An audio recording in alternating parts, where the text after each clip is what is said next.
The bullet left her rifle at 850 feet per second, cutting through Wyoming wind like a whisper through chaos. 4,200 meters away, an orange cone stood impossible and defiant. 15 men had failed. 15 egos had shattered against distance and doubt. But Maya Chen wasn't here to prove anything. She was here to survive the war still raging inside her skull. What happened next would change everything. What happened next would bring the war home. Before we begin, subscribe and hit that bell because this story goes places you won't believe. Drop a comment telling me what city you're watching from. I want to see how far Maya's story travels. Now let's go back to where it started. Maya's hands were shaking before she even reached the range parking lot.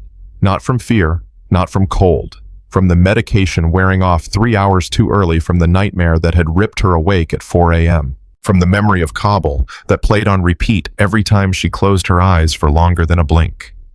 She gripped the steering wheel of her '98 Ford F-150 until her knuckles went white, counting backwards from 20 like Dr. Webb had taught her.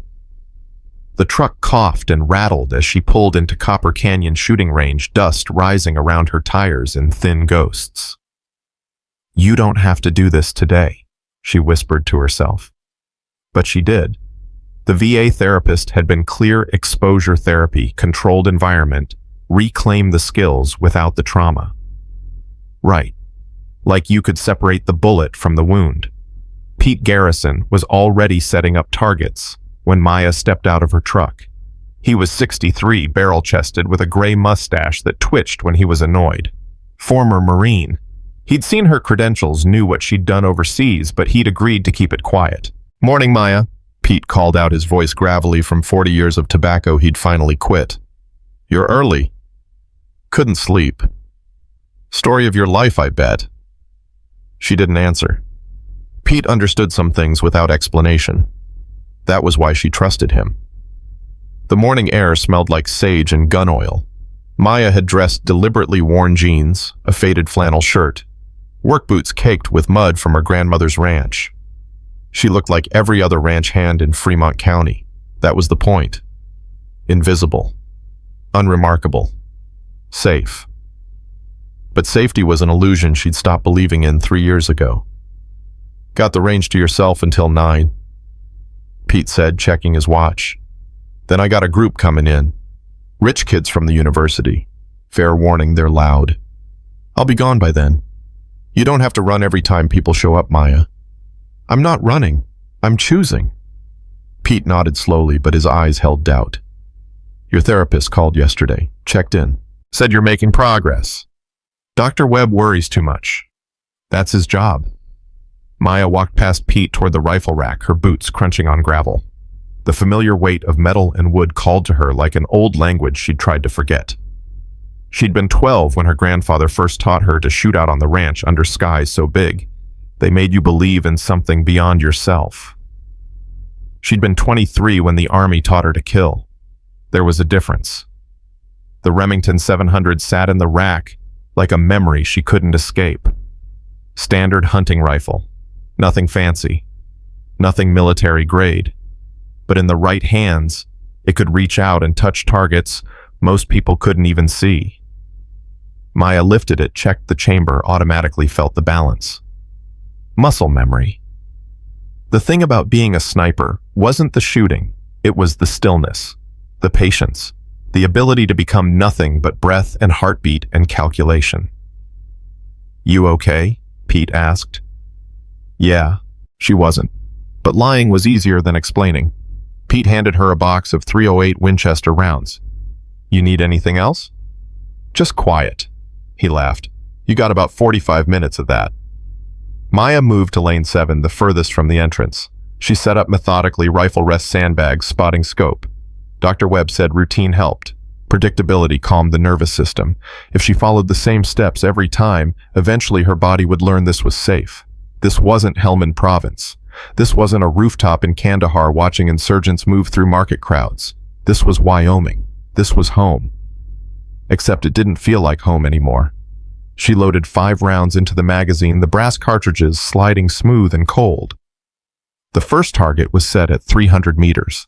Easy, almost insulting. But Dr. Webb's protocol was clear. Start small, build confidence. Don't push too hard too fast.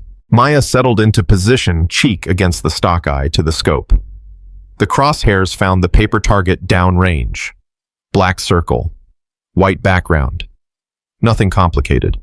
Breathe in. Breathe out. Find the natural pause between heartbeats. Squeeze. The rifle kicked against her shoulder, familiar and honest. Downrange, the target punched clean through the center ring. No emotion, no satisfaction, just data. 4 more rounds, 4 more holes clustered tight in the 10 ring. Pete whistled low from the office window. Still got it. Maya didn't respond. Having it was the problem. She'd tried for 3 years to lose it, to bury the sniper named Ghost under layers of ranch work and therapy sessions and medications that made her feel like she was swimming through concrete. But the skill remained sharp and cold and permanent. Some things you couldn't unlearn. She moved the target to 500 meters, then 700, each group tighter than the last. The morning sun climbed higher, burning off the chill. Sweat gathered under her collar despite the cool air. Not from exertion, from the rising panic that always came when she performed too well, when the old self started bleeding through the new one she was trying to build. That's enough, she muttered, but her hands kept loading rounds, kept finding targets, kept proving something she didn't want to prove. She was lining up the 8th group when she heard the trucks. 3 of them. Big, new, expensive. They rolled into the parking lot like they owned it, music-thumping voices already loud with the kind of confidence that came from never facing real consequences. Maya's jaw tightened. She forced herself to breathe through the spike of adrenaline. Not a threat, just noise. Just civilians being civilians. Pete appeared at her shoulder. That's the university group I mentioned. You want to pack up? I'm almost done. Maya. I said I'm almost done. She could feel Pete's concern, but she couldn't explain that leaving now would feel like retreat. She'd spent 3 years retreating from the army, from her old unit, from the woman named Ghost, who'd had 52 confirmed kills by age 26.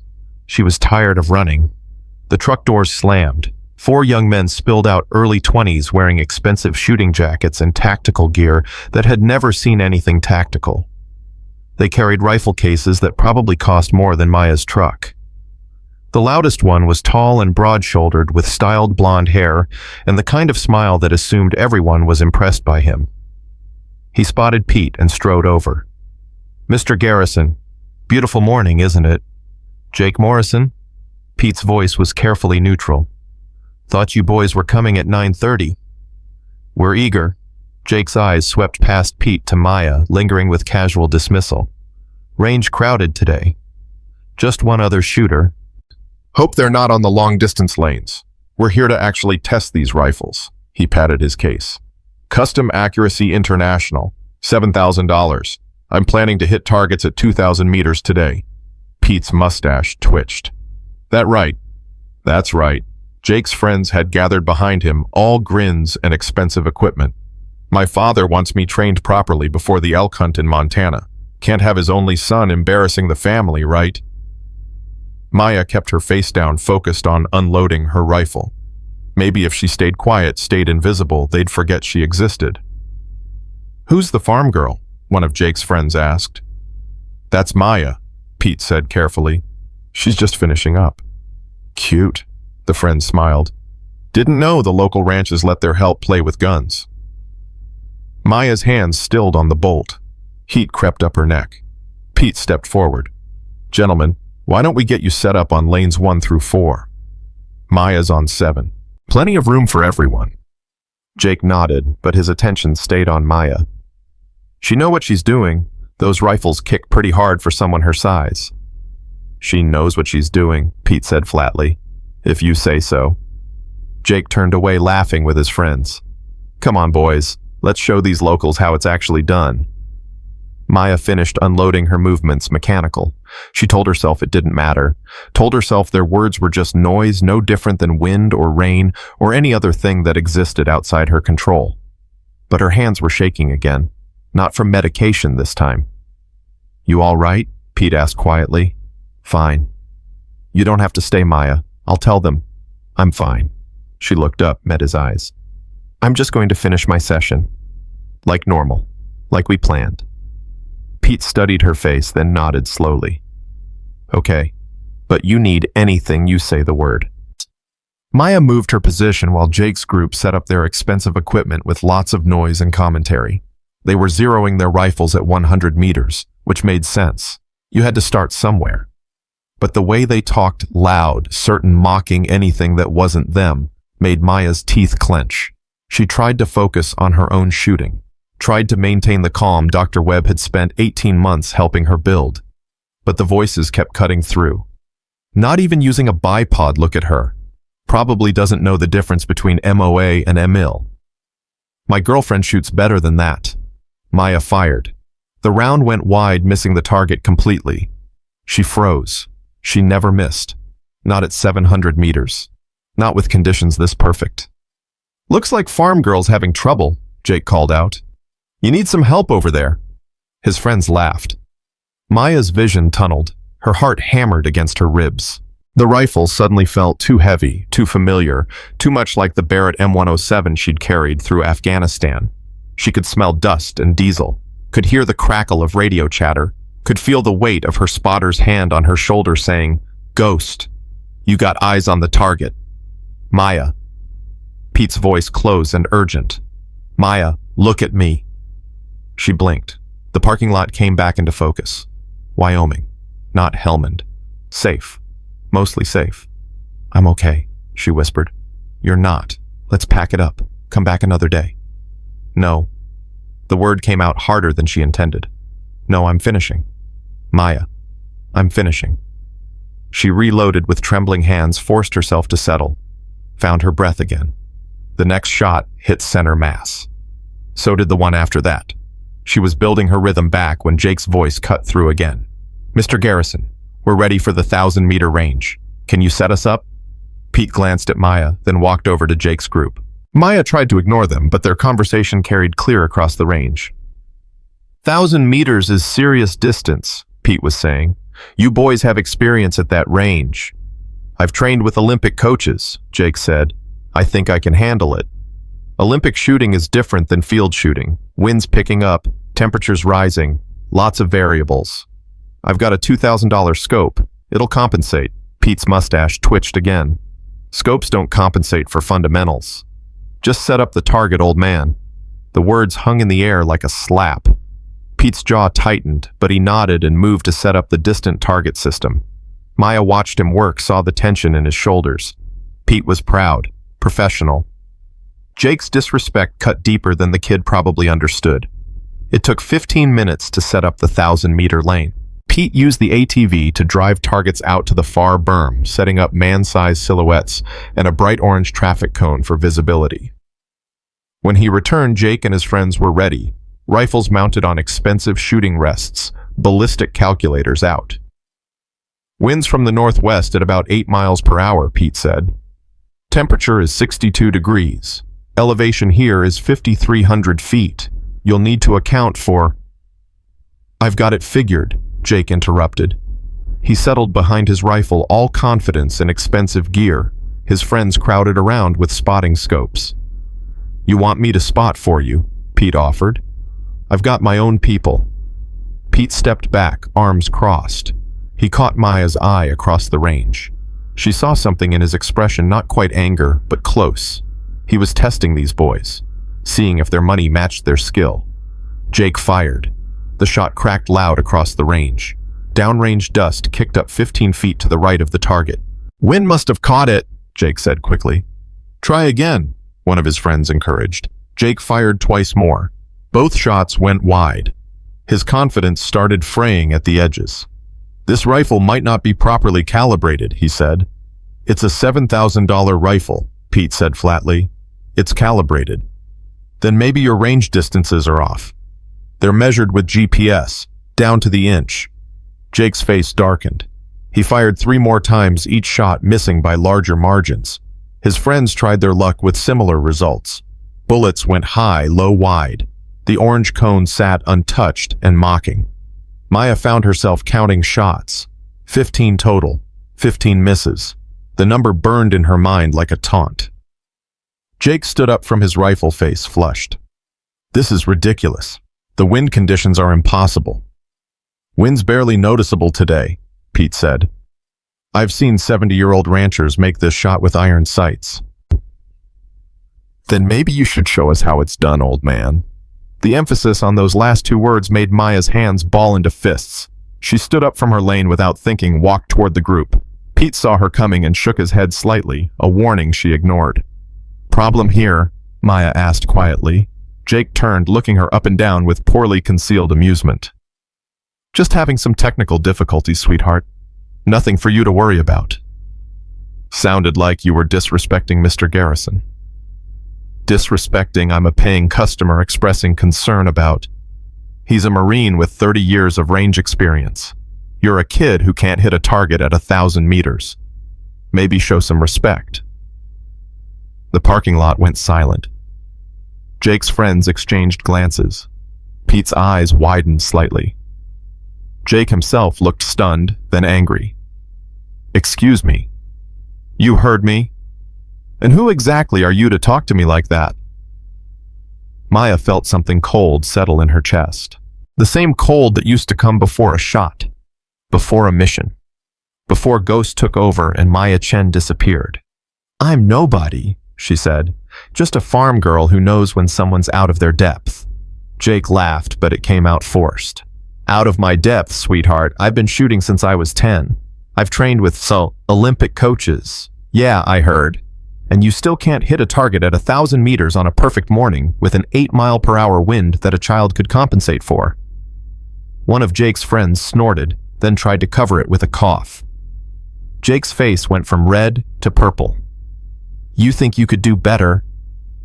Maya didn't answer immediately. Warning bells were ringing in her head. Dr. Webb's voice. Don't engage. Don't prove anything. Don't let them pull you back into being Ghost. But Pete was standing there humiliated by these kids. And Maya was tired. So tired of hiding. So tired of pretending to be less than she was. Yeah, she said quietly. I think I could do better. Jake's smile turned predatory. All right, let's make it interesting. You make the 1,000-meter shot. I'll apologize to Mr. Garrison here and leave. You miss. You admit you're just another local pretending to be tough, and you leave. Deal. Jake, Pete started. Deal, Maya said. Pete grabbed her arm. Maya, you don't have to do this. I know. This isn't about proving anything to these kids. I know that too. She met his eyes. But I'm tired of them thinking they can treat people like this. Tired of money buying respect that should be earned. Pete studied her face, then slowly nodded. He understood something deeper was happening here. Something about dignity and worth and the weight of being underestimated.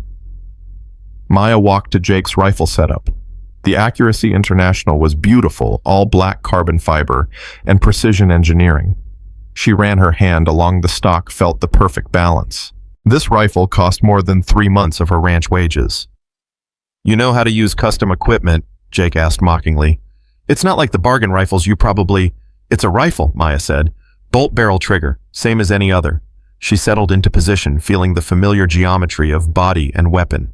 Her cheek found the stock. Her eye found the scope. Downrange, the orange cone sat small and distant at the 1,000-meter mark. Pete appeared at her side with a wind meter. Northwest at 9 miles per hour now. Temperatures up to 64. You want me to calculate? No need. Maya's hands moved across the rifle, adjusting windage and elevation with quick precision. She'd done these calculations so many times they were automatic. Wind drift, bullet drop, Coriolis effect, temperature density, all the variables that turned shooting from simple to complex. Jake and his friends gathered around with spotting scopes, eager to watch her fail. Maya tuned them out. Found the quiet place inside herself where Ghost still lived, where the war had carved out a space that nothing else could fill. Breathe in. Let it half out. Feel the pause. She squeezed the trigger. The rifle bucked. The shot cracked across the morning. Downrange, the orange cone exploded into fragments. Perfect center hit. The silence lasted 3 full seconds. Holy shit, one of Jake's friends whispered. Jake's face went pale. Lucky shot. Maya stood up, ejected the brass casing, handed the rifle back to Pete. You owe Mr. Garrison an apology. That was luck. Anyone can... It wasn't luck. Pete's voice was quiet, but absolute. That was a perfect shot. Wind compensation, elevation, temperature, all factored perfectly. That's not luck. That's training. Jake looked between Maya and Pete, his confidence crumbling. His friends were silent now, watching their leader fail at something his money couldn't fix. Fine, Jake muttered. Sorry, Mr. Garrison. We'll come back another time. He started gathering his equipment, movements angry and sharp. His friends followed, avoiding eye contact with Maya. They were loading their trucks when Pete called out, "Gentlemen!" They turned. Pete's expression was unreadable. You know what your problem is. You think the gun makes the shooter. But it doesn't. Skill makes the shooter. Patience makes the shooter. Respect for the weapon and the target makes the shooter. You can have a $10,000 rifle and still miss everything that matters. Jake said nothing. He climbed into his truck and drove away, dust rising in angry clouds. When the sound of engines faded, Pete turned to Maya. That was dangerous, he said quietly.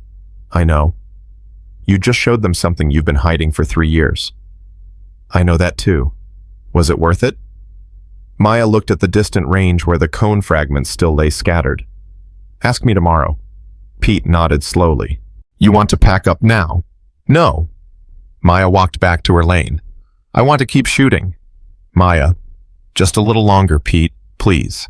He studied her face, then sighed. Okay, but we're talking to Dr. Webb about this. Maya loaded her own rifle again, settled into position. But her hands were steady now. The shaking had stopped. For the first time in 3 years, she felt like herself. Not the broken veteran, not the lost ranch hand. Just Maya Chen. Just Ghost. And that feeling terrified her more than any nightmare. She was lining up another shot when a white Lexus pulled into the parking lot. The car was clean and expensive, out of place at Copper Canyon. A man stepped out mid-40s, wearing slacks and a polo shirt with styled hair going gray at the temples. He smiled too easily as he approached Pete. Morning. His voice was friendly but calculated. Beautiful facility you have here. Pete's expression went neutral. Can I help you? I'm Clint Rhodes. I work with Westfield Development Group. We're doing some property surveys in the area. He glanced at Maya, his smile widening. Couldn't help but hear that incredible shot. That was you, miss. Maya said nothing. Maya's a private person, Pete said carefully. Was there something you needed? Just admiring the skill. I used to shoot competitively myself. That 1,000-meter shot was impressive, really impressive. Clint pulled out a business card. We're always looking for talented people. Westfield Development sometimes needs security consultants, people with specialized skills. Not interested, Maya said flatly. You haven't heard the offer yet. Still not interested. Clint's smile never wavered, but something shifted in his eyes. I understand, but if you change your mind... He held out the card. Maya didn't take it. After an awkward moment, Clint set it on the shooting bench. Well, it was nice meeting you both. Beautiful range, beautiful land. He looked around slowly, deliberately. Real shame what's happening to some of these old properties. Change is coming to Fremont County, whether we like it or not. He walked back to his car, still smiling. Pete watched him drive away, jaw tight. That wasn't random. No. Maya, do you know who Donovan Westfield is? Real estate developer, builds luxury resorts. He's buying up half the county. Your grandmother's ranch is sitting right in the middle of his next project. Maya's hands froze on her rifle. What? There have been rumors for months. He's been quietly approaching landowners, making offers. Some good, some not so good. But everyone who refuses eventually sells anyway. Eventually, Pete's expression darkened. Let's just say Westfield knows how to apply pressure. Code violations, water rights disputes. Suddenly your insurance gets canceled. Your property taxes get reassessed. Legal stuff, but expensive. Grandma hasn't mentioned anything. She probably doesn't want you to worry. You know how she is. Maya stood up, started packing her rifle with quick, efficient movements. Her mind was racing. I need to go. Maya, wait. That guy didn't show up here by accident. Someone told him about the shot. Probably Jake Morrison making excuses for why he lost. And now Westfield knows I can shoot, knows I'm connected to the Chen Ranch. You think this is about intimidation? I think it's about information. Maya's hands were shaking again, but for different reasons now. They're mapping out the obstacles, figuring out who might resist, who might fight back. Then maybe you shouldn't have shown them you can fight. Maya met Pete's eyes. Maybe that's exactly what I should have shown them. She finished packing, threw her gear in the truck. Pete followed her to the parking lot, concern written across his face. You're going to do something stupid, aren't you? I'm going to protect my family. Maya, Ghost was a soldier. You're a civilian now. There are different rules. Ghost was a sniper, Maya interrupted. And snipers understand one thing perfectly. Sometimes being seen is more dangerous than staying hidden. But sometimes hiding means you've already lost. What does that mean? Maya climbed into her truck, turned the key. The engine coughed to life. It means I'm tired of hiding. She drove away before Pete could argue, but she saw him in the rearview mirror phone, already to his ear. Probably calling Dr. Webb. Probably right to do so. Because Maya could feel it, the old self rising up, the soldier waking up, Ghost emerging from 3 years of forced dormancy. And she didn't know if she could stop it. Didn't know if she wanted to. The drive back to her grandmother's ranch took 20 minutes through rolling hills and scattered pine trees. Maya's mind churned the entire way. Clint Rhodes's smile, Jake Morrison's humiliation, the way that 1,000-meter shot had felt perfect and terrible and right. She'd thought civilian life would be peaceful, had thought she could leave the war behind, but the war had followed her home in ways she hadn't expected. Not with bullets and explosions, but with lawyers and developers and men in expensive cars who smiled while threatening everything she loved. Her grandmother's ranch appeared over the last rise, 200 acres of sage and grass with a small house that had been built in 1947. The property had been in the Chen family for 3 generations. Maya's grandfather had died defending this land not from enemies, but from a heart that finally gave out at 78 while fixing fence posts. He'd loved this place more than anything except his family. Maya parked near the house. Her grandmother was in the garden tending tomatoes despite being 76 and having arthritis that made her hands curl. She looked up as Maya approached, her face weathered and kind. You're home early. Her voice carried a slight accent. She'd emigrated from Taiwan 60 years ago, but never lost the melody of her first language. Something wrong. Grandma, has anyone from Westfield Development contacted you? The old woman's hands stilled on the tomato plants. Why do you ask? Has anyone contacted you? Her grandmother sighed, stood slowly. Come inside. We should talk. The kitchen was small and warm, smelling like the ginger tea her grandmother always kept brewing. They sat at the old wooden table, the same one where Maya had done homework as a child, where her grandfather had told stories about coming to America, where 3 generations of Chen family had shared meals and arguments and love. They started calling 2 months ago, her grandmother said quietly. Man named Westfield, very polite, very professional. He wants to buy the ranch. What did you tell him? I told him no, this land is family land, not for sale. And he called again, offered more money. I said no again, then... She trailed off, looking at her hands. Then what, Grandma? Then things started happening, small things. The irrigation permit got held up. County inspector came out, found violations in the barn that have been there for 40 years, but suddenly matter now. Property tax assessment doubled. Insurance company dropped us. Maya's jaw clenched. Why didn't you tell me? Because you have enough to worry about. You're healing. You don't need my problems too. Your problems are my problems. Her grandmother reached across the table, took Maya's hand. Her grip was weak but firm. You are my granddaughter. I raised you after your parents died. I know you. I know what you're thinking right now. What am I thinking? You're thinking you need to fight, need to protect, need to be the soldier again. Her eyes were sad and knowing. But Maya, this is not a war you can win with weapons. Then how do we win? Maybe we don't. Maybe we take the money and move somewhere else. Start over. This is our home. Home is family, Maya, not land. Grandfather didn't believe that. Her grandmother's expression tightened. Your grandfather was stubborn. It killed him. The words hung heavy between them. Maya pulled her hand back, stood up, walked to the window. Outside, the land stretched away in gentle waves of gold and green. 200 acres, not much in the grand scheme of Wyoming, but everything to 3 generations of immigrants who'd built something real in this country. I can't just let them take this, Maya said quietly.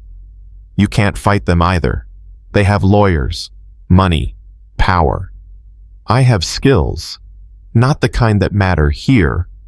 Maya turned to face her grandmother. What if I make them afraid? What if I show them that pressuring us comes with costs? Then you become the thing you've been trying to heal from. You become ghost again. Is that what you want? The question hit like a physical blow. Maya didn't have an answer. Or rather, she had several answers and none of them were good. Her phone buzzed. Dr. Webb. She let it go to voicemail. Pete Garrison called you, her grandmother said. It wasn't a question. Probably. He's worried about you. Everyone's worried about me. Because we love you. Maya felt tears burning behind her eyes, but refused to let them fall. She'd cried enough over the last 3 years, cried for the friends she'd lost, for the people she'd killed, for the woman she used to be before the army taught her that the world was full of wolves and sheep, and you had to choose which one you'd be. I'm going to take a walk, Maya said. Maya, I just need to think. She walked out before her grandmother could argue, headed toward the eastern property line where the land rose into rocky hills. This had been her sanctuary as a child, the place she'd go to escape, to dream, to imagine futures that didn't include war or loss or pain. The afternoon sun was hot on her neck. She climbed until she reached her favorite outcropping, a flat rock that overlooked the entire ranch. From here you could see everything, the house, the barn, the irrigation channels, the fence lines that marked what was Chen land and what wasn't. It wasn't much, but it was theirs. Her phone buzzed again. This time she answered. Maya, Dr. Webb's voice was calm and professional. Pete Garrison called me. I figured. He said you made a difficult shot this morning, in front of witnesses. It was just a target. He also said a man from Westfield Development showed up immediately after. That's not coincidence. Maya didn't respond. Talk to me, Maya. What are you thinking right now? I'm thinking that I've been hiding for 3 years, pretending to be someone I'm not. And now that I showed a fragment of who I actually am, the wolves noticed. The wolves. People who take things from other people. People who use power to crush anything weaker than themselves. And you want to be a wolf too. I want to protect my family. By doing what? Dr. Webb's voice sharpened slightly. By becoming ghost again. By using your skills to threaten or intimidate Maya. We've talked about this. You're healing. You're making progress. Going backward now could undo everything we've worked for. Or maybe it could finish what we started. What does that mean? Maya watched a hawk circle overhead, riding thermals with effortless grace.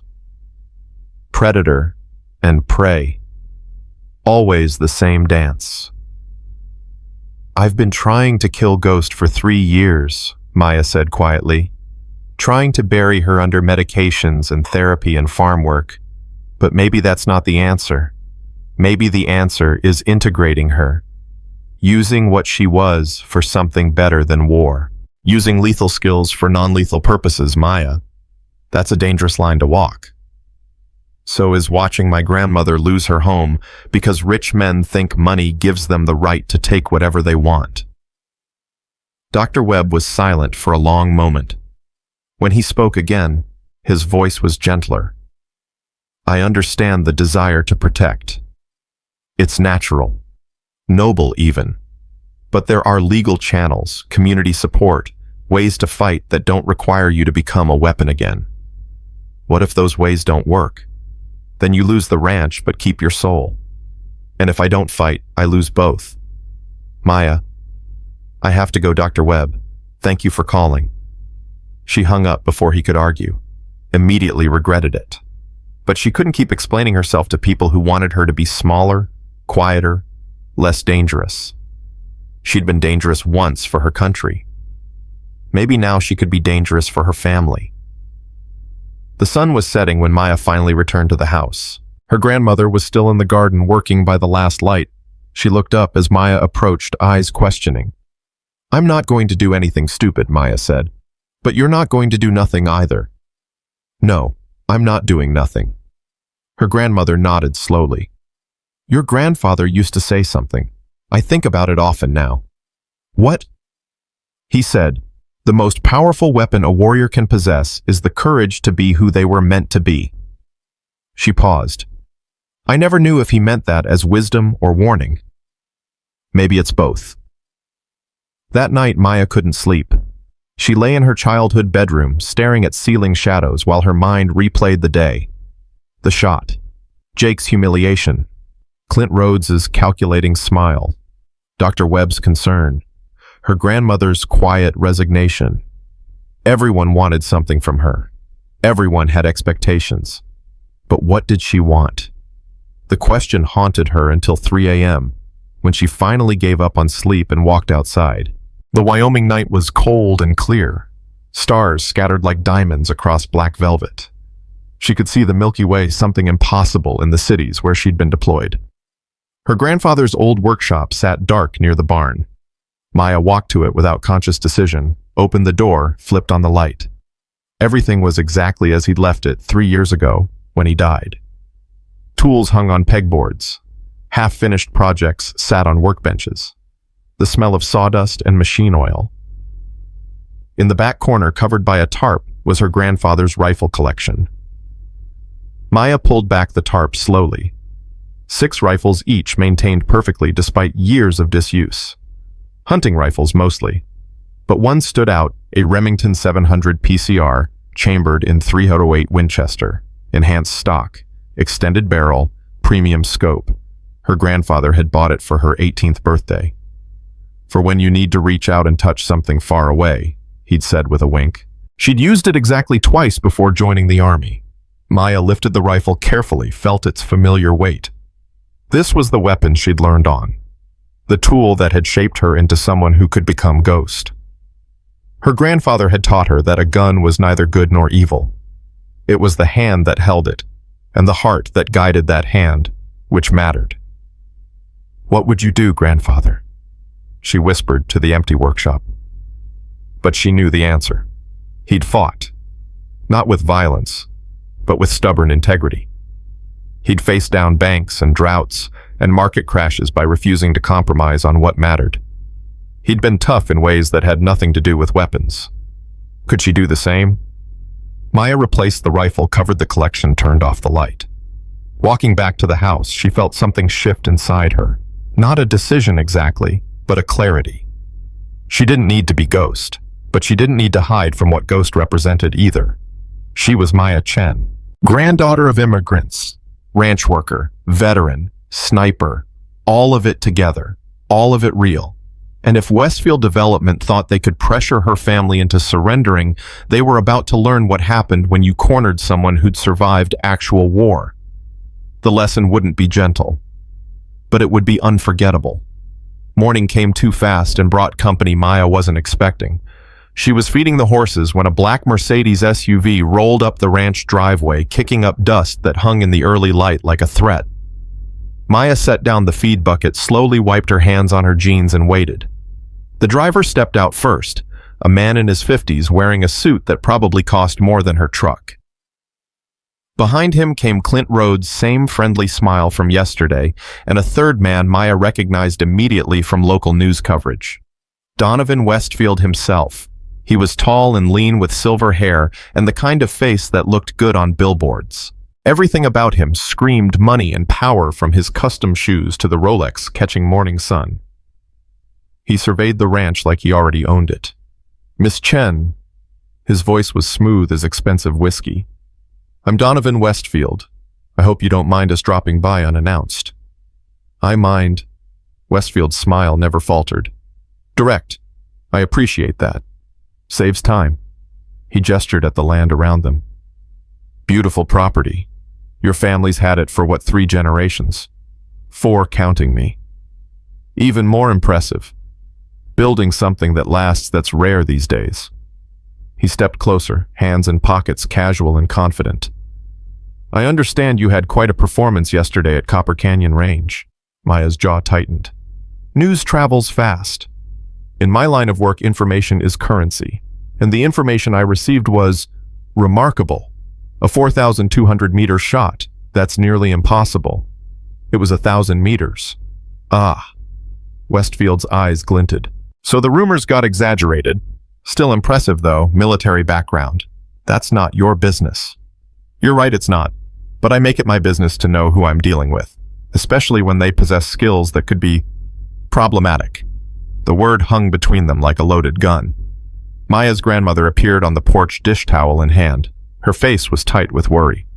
"Maya, who are these men?" "Just leaving," Maya said, not taking her eyes off Westfield. "Actually, we came to make a final offer." Westfield pulled an envelope from his jacket. $1.2 million for your property. That's twice the assessed value. More than fair. We're not selling. Miss Chen, let's be realistic. Your grandmother is 76. You're a veteran dealing with... He paused delicately. Adjustment issues. This ranch requires constant maintenance you can't afford. The irrigation system is failing. The barn needs major repairs. How long can you really hold out? As long as it takes. Westfield's smile thinned. I admire stubbornness. To a point. But past that point, it becomes foolishness. Is that a threat? It's a reality check. He stepped closer, close enough that Maya could smell his cologne. I've purchased 17 properties in this county over the past 2 years. Every owner eventually sold. Some took the easy way, accepted my offers, walked away happy. Others chose the hard way, spent money on lawyers they couldn't afford, watched their lives get complicated by problems they didn't need. And which way did they end up choosing? All of them sold eventually, every single one. Westfield's voice dropped lower. The question is whether you want to be smart or stubborn. Maya felt her grandmother's hand on her shoulder. The old woman's grip was trembling slightly. Please leave our property. Mrs. Chen, I understand this is emotional, but emotion doesn't pay bills. Emotion doesn't fix broken irrigation systems or pass county inspections. Money does. He held out the envelope. Think about your granddaughter. She's been through enough. Does she really need the stress of fighting a battle you can't win? Get off our land. Maya's voice came out flat and cold, the tone she used to use before pulling a trigger. Now. Something flickered in Westfield's eyes, surprise maybe, or calculation. He glanced at Clint Rhodes, who was watching Maya carefully. We saw the security footage from the range yesterday, Clint said quietly. You're very skilled, Miss Chen. Mr. Westfield's company could use someone with your abilities. Security consultation, executive protection. The pay would be substantial. I'm not interested in your blood money. Blood money? Westfield laughed, but it sounded forced. Miss Chen, I'm a businessman, not a gangster. Everything I do is perfectly legal. Legal doesn't mean right. No, but it means enforceable. He tucked the envelope back into his jacket. You have 1 week to reconsider. After that, the offer decreases by $10,000 per day. And I assure you, other complications will arise. Code violations, environmental surveys, water rights disputes, all perfectly legal, all perfectly expensive. You're threatening us. I'm explaining reality. There's a difference. Westfield turned toward his vehicle, then paused. One more thing. That shot yesterday, the 1,000-meter one, very impressive. But if you're thinking about using those skills in any way that crosses certain lines, remember I have lawyers and resources you can't imagine. Intimidation is a crime. Assault is a crime. Think very carefully about what happens next. They drove away, dust rising like smoke signals. Maya stood, frozen fists clenched so tight, her nails cut into her palms.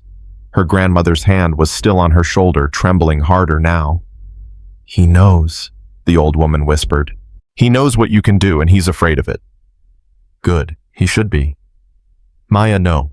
This is exactly what he wants, for you to do something foolish, so he can use the law against us. Don't give him that weapon." But Maya was already walking toward the workshop, toward her grandfather's rifles, toward the part of herself she'd been trying to bury. Her grandmother called after her, but the words didn't register. All Maya could hear was Westfield's voice saying, "Every single one sold eventually. Not this one. Not without a fight." She was loading the Remington when her phone rang. Pete Garrison. "Maya, don't do what you're thinking about doing." "How do you know what I'm thinking?" "Because Westfield just left my range. Came by with some questions about you. About your military service. About what branch, what unit, what specialty." Pete's voice was tight. "He's building a file on you, Maya, looking for leverage." "Then I'll give him something to file." "That's exactly the wrong move. You escalate, now he'll bury you in legal problems. He's got judges and cops and lawyers all lined up. You can't win that fight." "So what do I do?" "Just let him take everything." Pete was quiet for a moment. "I don't know.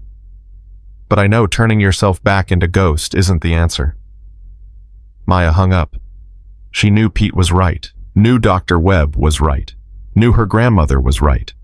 But knowing something and accepting it were different things entirely. She spent the next 2 hours cleaning weapons she wouldn't use, maintaining skills she shouldn't have, preparing for a war she couldn't fight.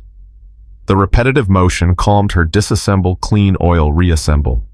The same ritual that had kept her sane in Afghanistan when the world went crazy around her. By noon, 3 things happened that changed everything. First, a county inspector showed up unannounced. He was young and nervous, carrying a clipboard and an apologetic expression. "Sorry, Miss Chen. Sorry. Random inspection. Just doing my job." He found violations in the barn, the fencing, the water storage tanks. All things that had existed for decades, but suddenly mattered. He wrote citations totaling $15,000 in required repairs work that needed completion within 30 days or faced daily fines. Maya watched him drive away, hands shaking with rage. Second, her grandmother's insurance agent called. Their property insurance policy was being canceled. "The company's pulling out of high-risk agricultural properties. Nothing personal. You'll need to find new coverage, though it'll probably cost 3 times as much given recent claims in the area." There had been no recent claims. Maya knew that. Everyone knew that. Third, Jake Morrison posted a video on social media.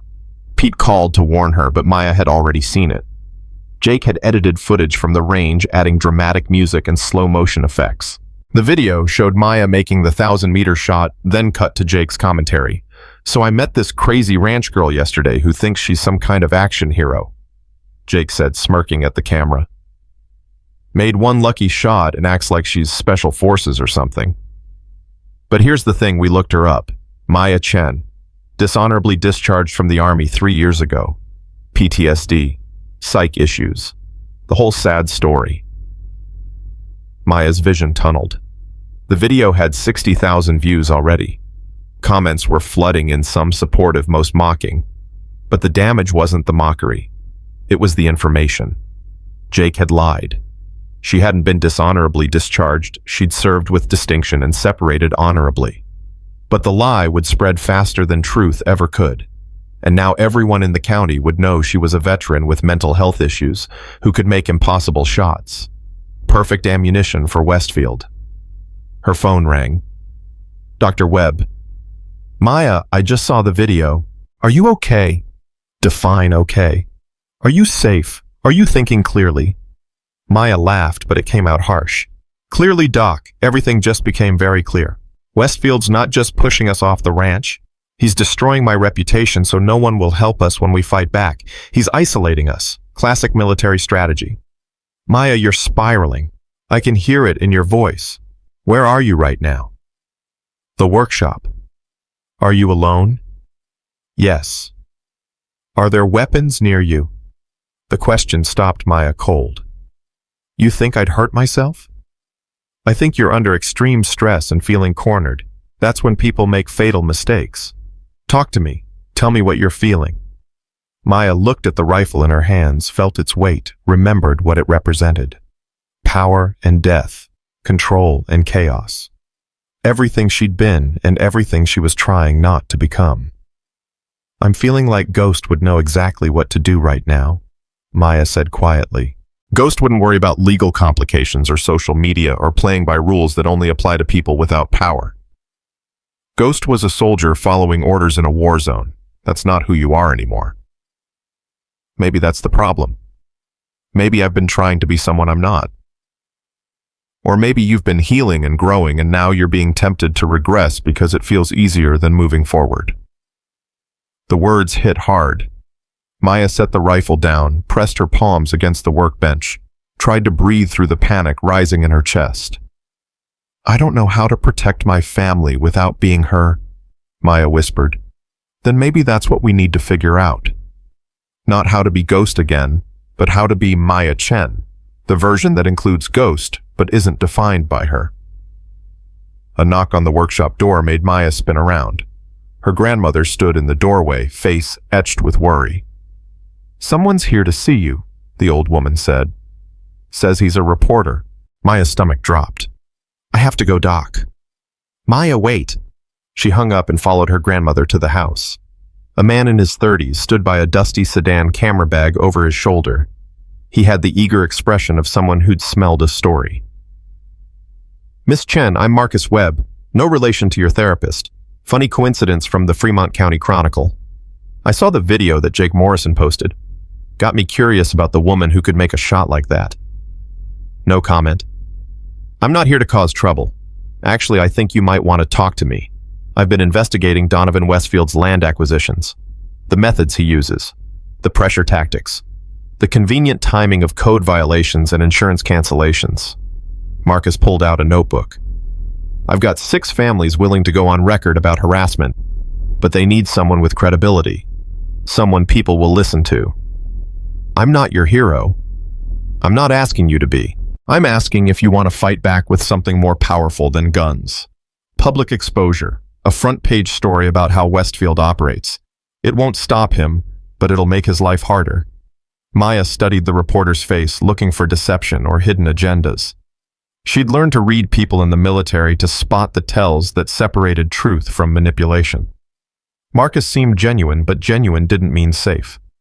What do you need from me? Your story, on record. Why you came home from the military. Why this ranch matters. What Westfield's been doing to pressure your family. He paused. And yeah, I'll ask about the shot. People are already talking about it. Might as well control the narrative. The narrative is that I'm crazy. Jake made sure of that. Jake Morrison is the son of Westfield's biggest investor. That video wasn't random teenage mockery, it was character assassination. Preemptive. Marcus flipped through his notebook. Here's what I found in 30 minutes of research. You were a Marine Scout sniper. Served 2 tours in Afghanistan. 52 confirmed kills. Multiple commendations. Honorably discharged with full benefits after your spotter was killed in action and you requested separation to deal with survivor's guilt. Maya's breath caught. How did you? I'm a reporter. It's what I do. Marcus looked up from his notes.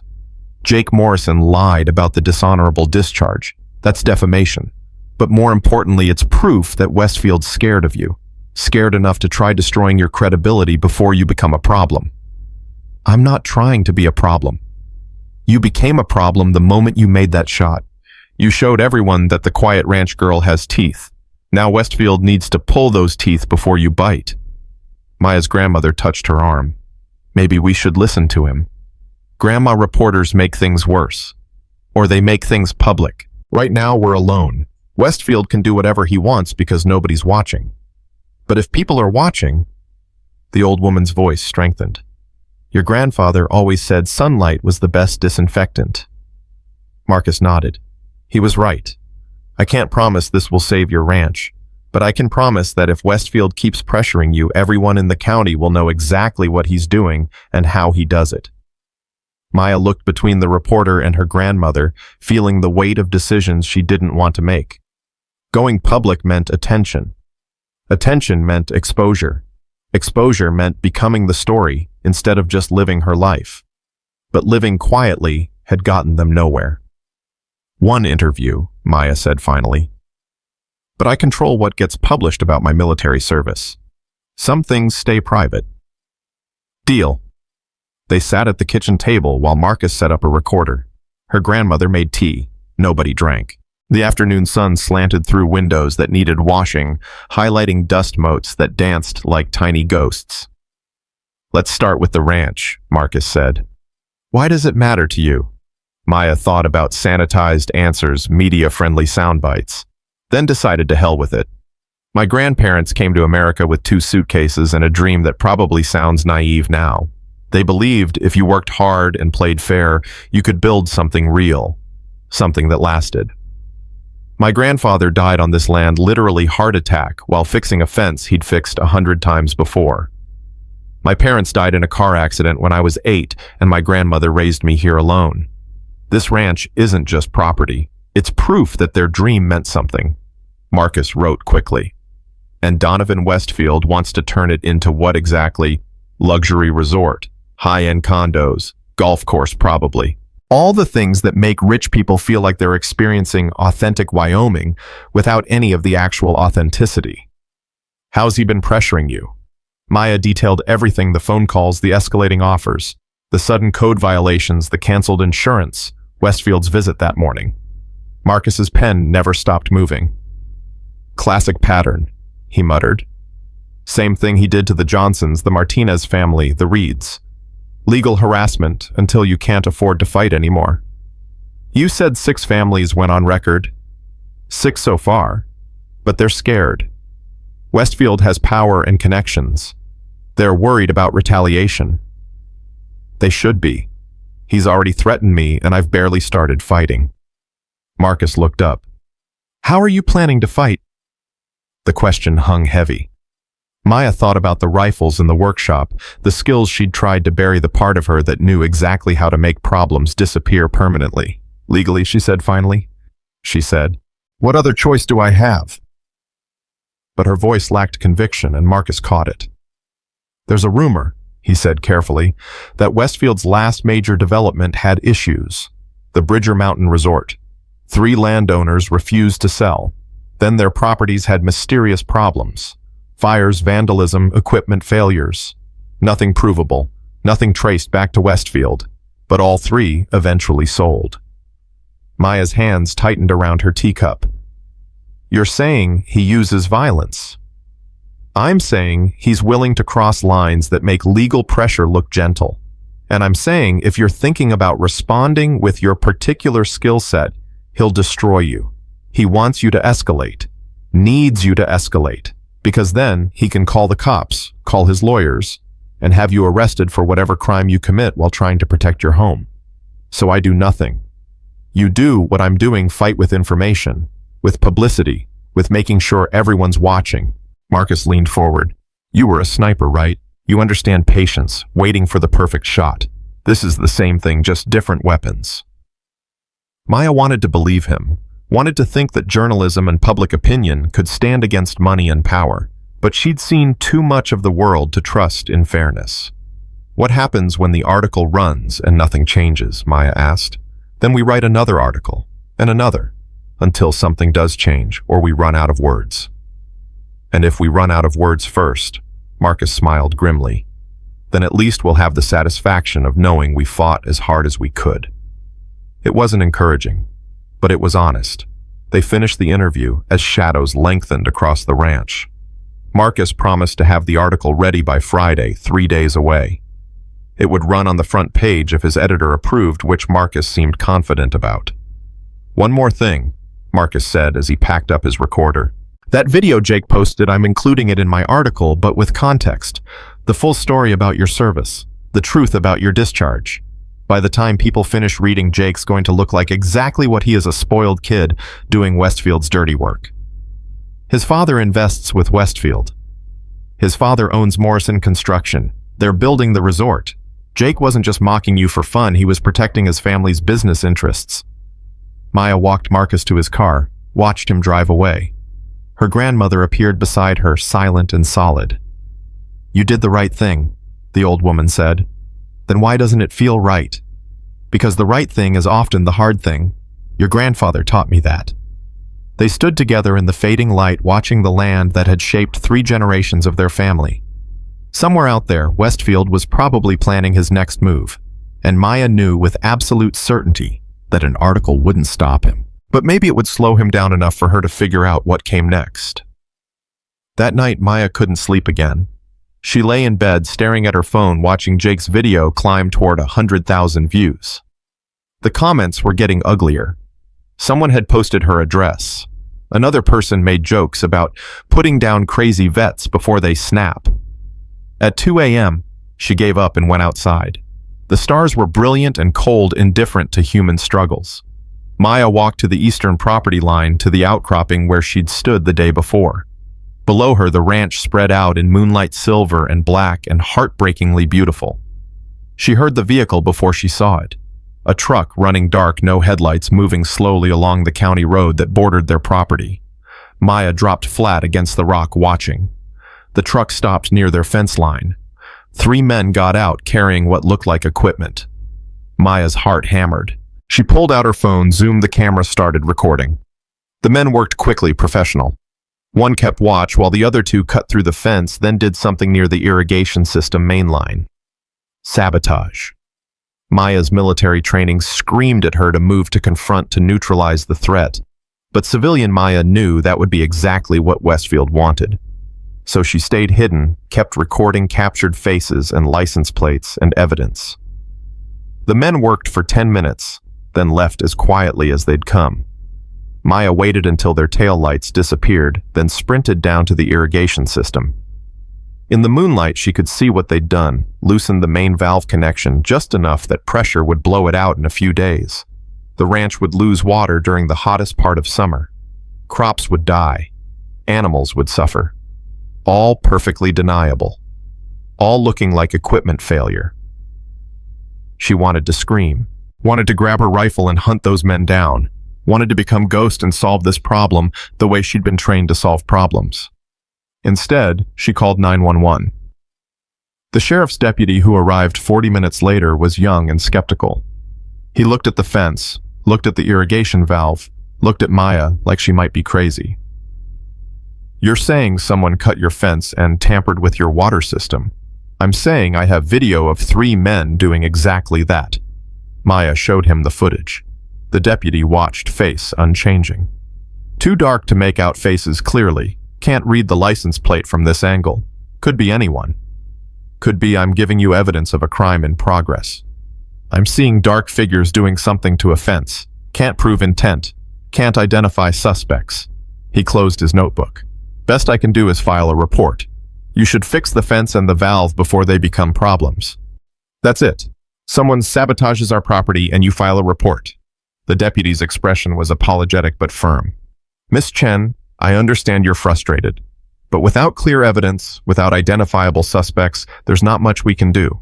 Could have been trespassers, could have been kids, could have been a lot of things. It was Westfield's people. Can you prove that?" "The timing isn't proof. I'm sorry.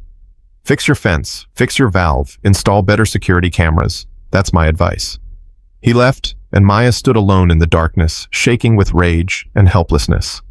Her grandmother found her at dawn, still sitting by the damaged fence. "You didn't sleep." "Couldn't." "What happened?"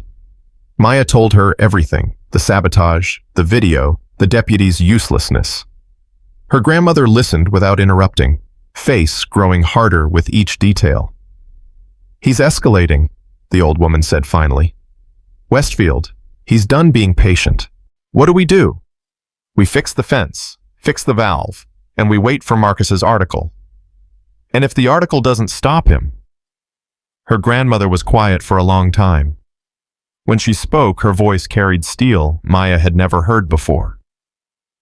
"Then we remember that Chen family has been fighting battles for 4 generations. Sometimes we won. Sometimes we lost. But we never surrendered without making them earn it. She looked at Maya directly. Your grandfather would tell you to fight smart, not hard. Find the weakness.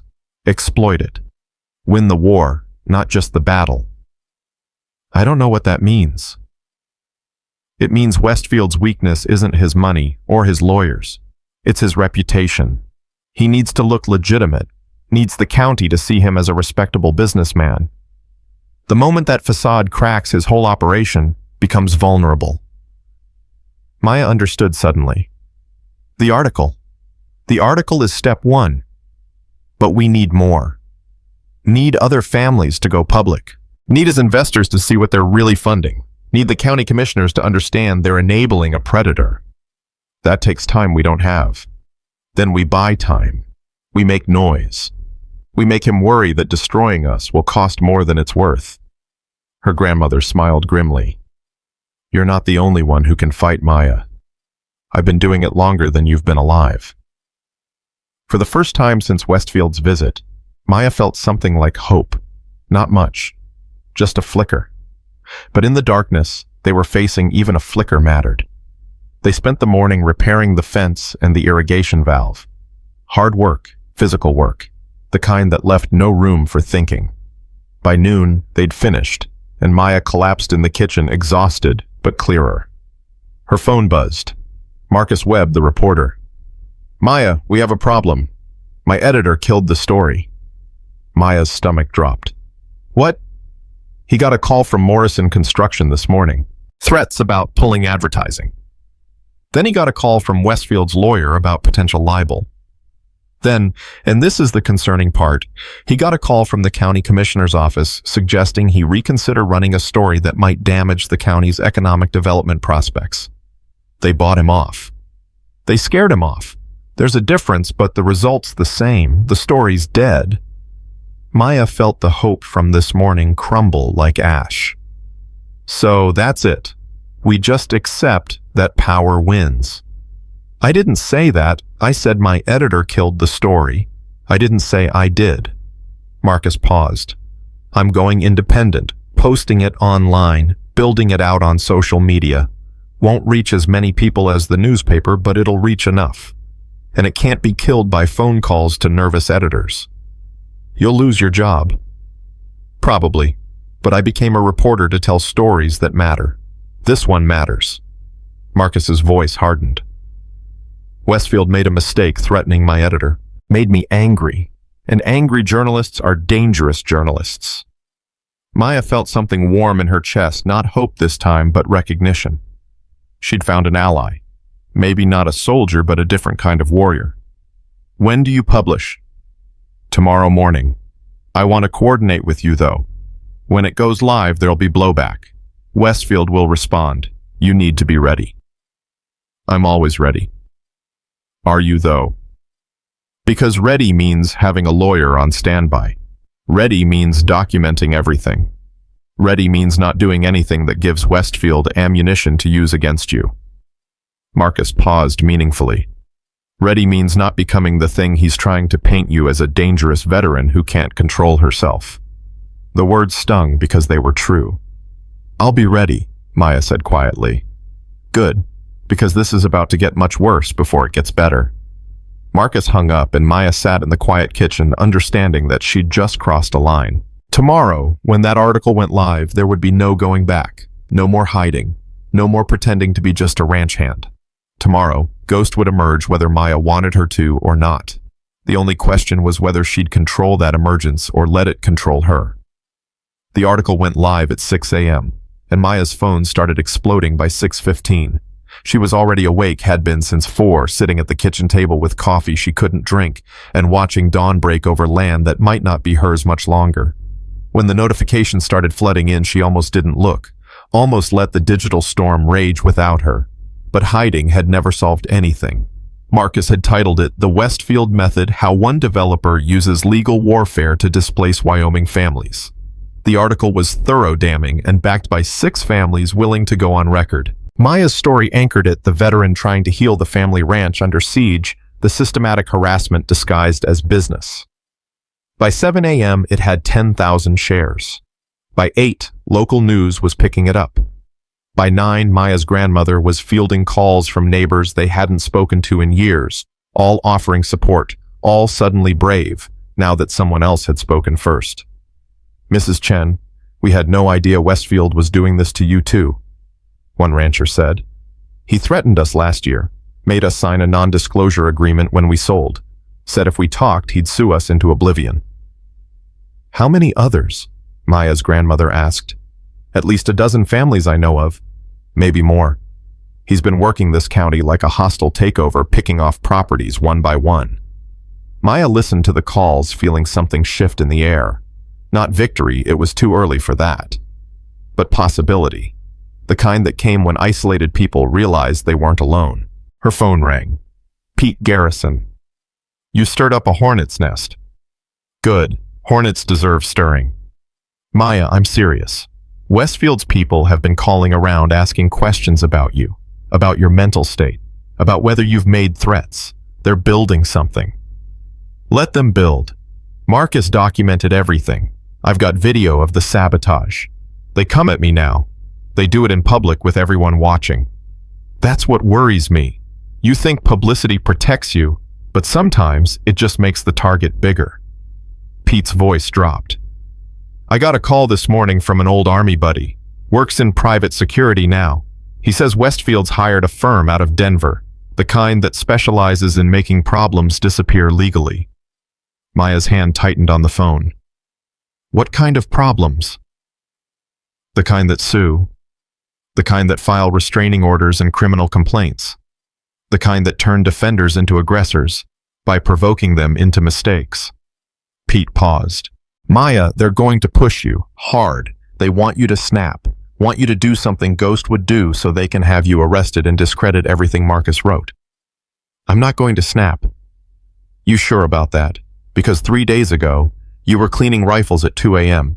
and talking about making Westfield afraid." Maya didn't have an answer for that. The line between control and chaos felt thinner every day. "Just be careful," Pete said. "The next move is theirs, and it won't be subtle." He was right about that. The county inspector returned at 10 a.m. this time with a police escort and a court order. Same nervous young man, but now backed by law and looking miserable about it. "Miss Chen, I'm sorry. There's been a complaint filed about unsafe conditions on your property. I'm required to do a full structural inspection of all buildings. We just had an inspection 3 days ago. This is a follow-up. County regulations allow it." He wouldn't meet her eyes. "I don't make the rules." "Who filed the complaint?" "That information is confidential." Maya's grandmother appeared in the doorway, arms crossed. "This is harassment." "Ma'am, I'm just doing my job. I can come back with additional law enforcement if necessary, but I'd prefer to do this peacefully." They had no choice. Maya and her grandmother watched as the inspector went through every building on the property house, barn, workshop, storage sheds. He took photos, made notes, measured things that didn't need measuring. The police officer stood nearby, hand resting casually on his belt near his gun.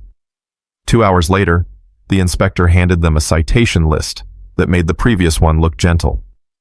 53 violations totaling $84,000 in required repairs. Work to be completed within 14 days, or the property would be condemned as uninhabitable. $84,000. Maya's grandmother's voice shook. "We don't have $84,000. "I'm sorry, ma'am, there are assistance programs that take months to process. You're giving us 2 weeks. The inspector looked genuinely pained. "I don't set the timelines. County code enforcement does." After they left, Maya's grandmother sat at the kitchen table and cried for the first time since Maya had come home from Afghanistan. Not loud, not dramatic, just quiet tears running down weathered cheeks while her hands trembled around a coffee cup. "We're going to lose it," the old woman whispered. "Everything your grandfather built, everything we fought for. We're going to lose it because we can't afford to keep it safe from men like Westfield." Maya knelt beside her grandmother's chair, took those trembling hands in hers. "We're not losing anything. This is just pressure. It's what they do. But pressure works both ways." "How?" We can't fight this legally. Can't afford the repairs. Can't afford lawyers. What weapons do we have? Maya thought about the rifles in the workshop, about the skills she'd tried to bury, about Ghost whispering that this problem had solutions if she was willing to cross certain lines. We have truth, Maya said instead. We have Marcus's article. We have people watching now. Truth doesn't pay for structural repairs. No, but it makes Westfield's life harder, makes his investors nervous, makes county officials think twice about being so obvious in helping him. Maya squeezed her grandmother's hands. We just need to hold on a little longer, make enough noise that he decides we're more trouble than we're worth. And if that doesn't work? Maya didn't answer because they both knew what came next if legal channels failed. Sell or fight, surrender or escalate. And Maya had spent 3 years trying not to escalate. Her phone rang. Unknown number. She almost didn't answer. Miss Chen. This is Sarah Martinez. You don't know me, but I read the article this morning. Okay. My family sold to Westfield 18 months ago. We didn't want to, but after the violations and the insurance problems and our, mysteriously getting contaminated, we couldn't hold out anymore. Sarah's voice was tight with emotion. I'm calling because I want to help. I kept copies of everything, every violation notice, every threatening letter, every suspicious incident. I want to give it all to that reporter. Want people to see the pattern. Maya felt something spark. Why now? Why not before? Because before we were alone and scared, but you're fighting back. And if you're fighting, maybe it's not hopeless. Maybe we can still stop him from doing to other families what he did to us. By noon, Maya had received 8 similar calls.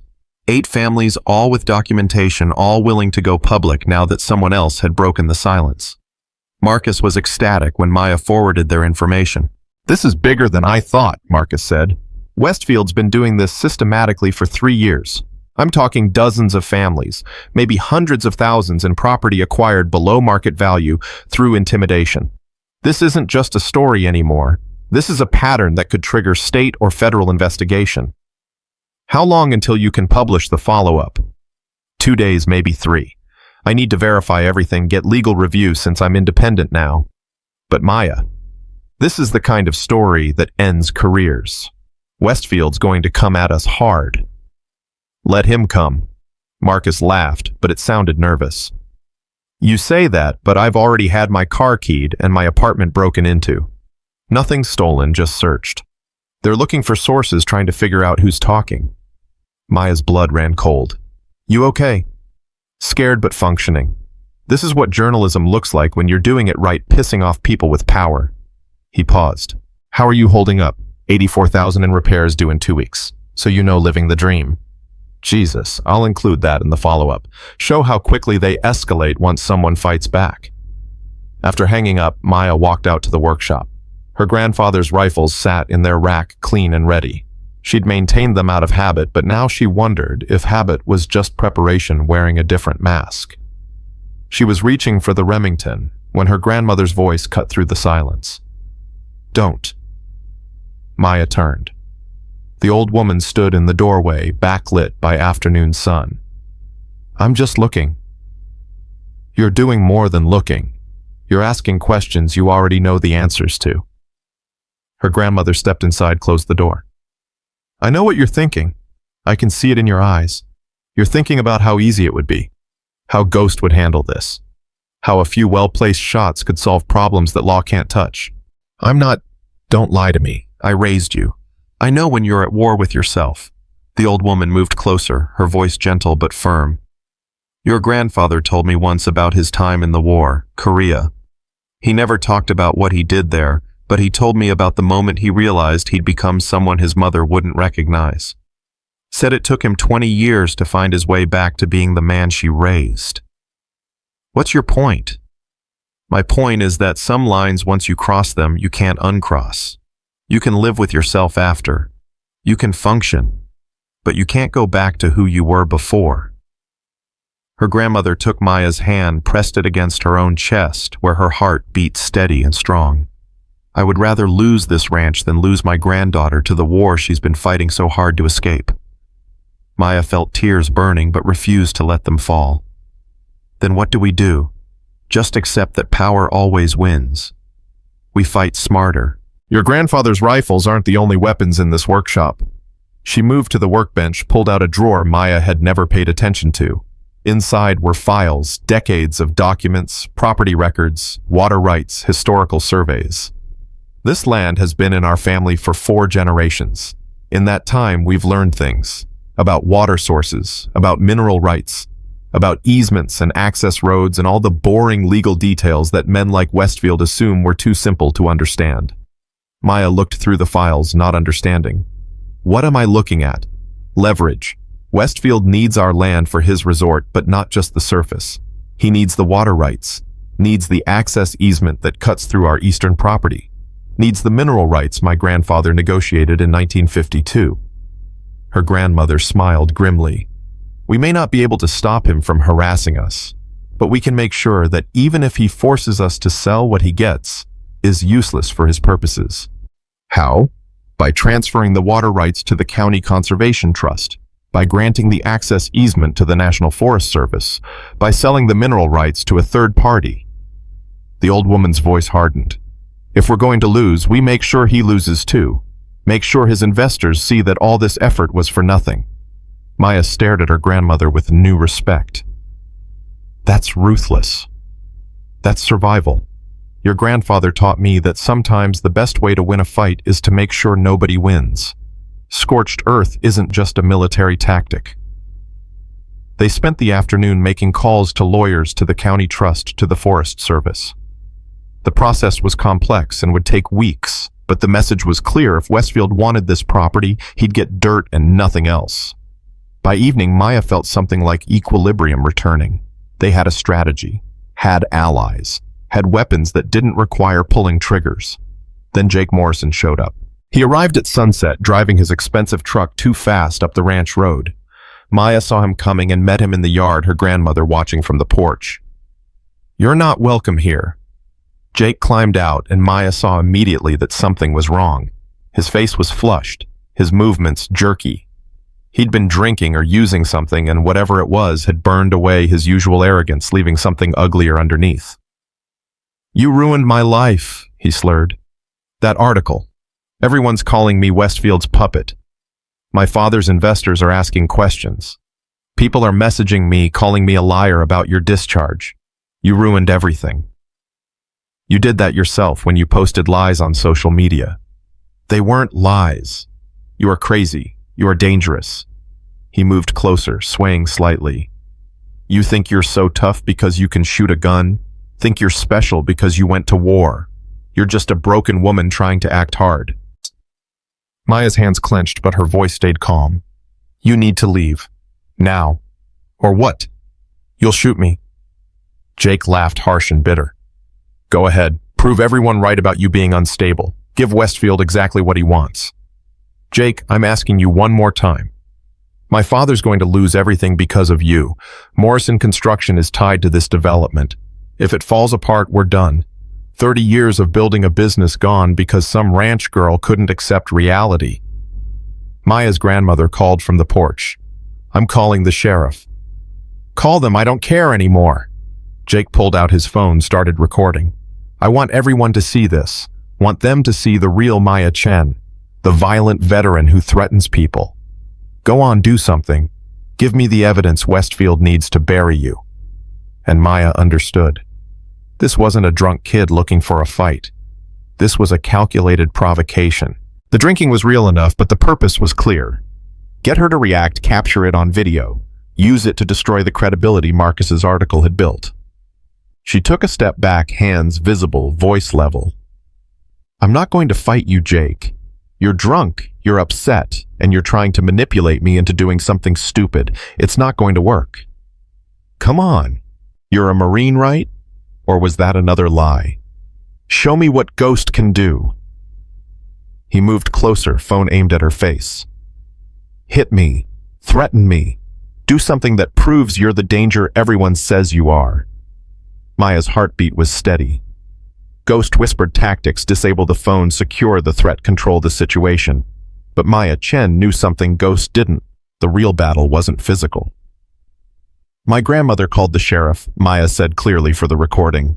You're trespassing on private property while intoxicated. You've been asked to leave multiple times. If you don't go now, you'll be arrested.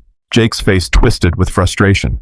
You're pathetic, hiding behind lawyers and reporters because you know you can't actually fight. I know I don't need to. Westfield's already losing. The article proved that. Your presence here proves that. He's so desperate he's sending drunk kids to provoke me because legal harassment isn't working fast enough. We're not desperate. Then why are you here? Why are you so angry about an article that just told the truth? Maya's voice carried across the yard. Because the truth is exposing something you all wanted hidden, and now you're panicking. Jake stared at her phone, still recording, but the calculation in his eyes was crumbling. Whatever he'd hoped to accomplish wasn't working. Maya wasn't giving him the violent confrontation he needed. Sirens wailed in the distance. Shit, Jake muttered. He stumbled back toward his truck phone, forgotten. This isn't over. Westfield's not going to stop because of some article. He's going to destroy you and your grandmother and this pathetic ranch. Maybe. But he'll have to do it legally and publicly, and every move he makes now, everyone's watching. Maya smiled coldly. Tell him I said that. Tell him Ghost says hello. Jake sped away as the sheriff's patrol car arrived. The same deputy from before stepped out looking annoyed. Jake Morrison again. That kid's becoming a problem. Maya handed him her phone, showing Jake's recording from earlier. He came here intoxicated, tried to provoke me into assault while recording. I have witnesses. I want it documented. The deputy watched the video, his expression growing more serious. This is pretty clear intimidation. You want to press charges. Not yet, but I want it on record in case this escalates. Smart. He made notes, took statements. Off the record, Morrison's father is panicking. Word is some of Westfield's investors are pulling out after that article this morning. The whole development deal might collapse. Maya felt a surge of hope. Really? Really? Westfield's reputation was his biggest asset. Now that's damaged. Banks or nervous investors are asking questions. Doesn't mean you've won, but it means you're not fighting alone anymore. The deputy handed back her phone. Keep documenting everything. Install cameras if you can. Make sure every incident is recorded. After he left, Maya's grandmother came down from the porch. You did well. Didn't take the bait. Came close. But you didn't. That's what matters. The old woman looked toward where Jake's truck had disappeared. Things are going to get worse before they get better. You know that. I know. Can you hold steady? Can you keep being Maya Chen instead of Ghost? Maya thought about the rage that had burned when Jake called her pathetic, about how easy it would have been to disable him to show him exactly what Ghost could do, about how close she still was to that edge. I don't know, she said honestly, but I'm trying. That night, Pete Garrison called with news that changed everything. Maya, you need to hear this. I was at the range tonight and a guy came in asking about you. Professional type, military bearing, said he was interested in hiring you for security work. Let me guess, works for Westfield. That's what I figured. But I played along, asked what kind of security work. He said executive protection, corporate consulting, offered $50,000 just for an interview. Pete's voice dropped. Then he mentioned that his company specializes in helping veterans transition to civilian life. Said they'd worked with other soldiers who had adjustment issues. Said they understood PTSD and could provide support while utilizing your skills. Maya's blood went cold. He was fishing, trying to find out about my medical history. Worse, he was establishing a narrative. If you refuse his generous offer to help a struggling veteran, it looks like you're unstable. If you accept, they control you. Either way, they shape the story. What did you tell him? That you weren't interested. But Maya, this is sophisticated. They're not just trying to destroy you, they're trying to co-opt you, make you dependent on them, or make you look unreasonable for refusing help. Maya sank into a chair, feeling the walls closing in. Every move she made, Westfield had a counter. Every strategy she tried, he had resources to undermine. I can't win this, she whispered. You're not supposed to win. That's the point. They want you to realize you can't win, so you give up. Pete paused. But here's what they're not counting on. You don't need to win. You just need to not lose. Every day you hold out, more people see what Westfield really is. Every day you stay standing, other families find courage.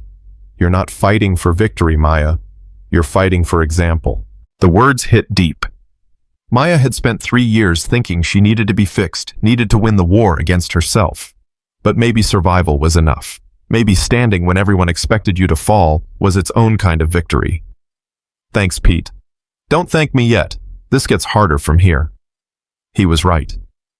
The next morning, Maya woke to find 3 news vans parked outside the ranch.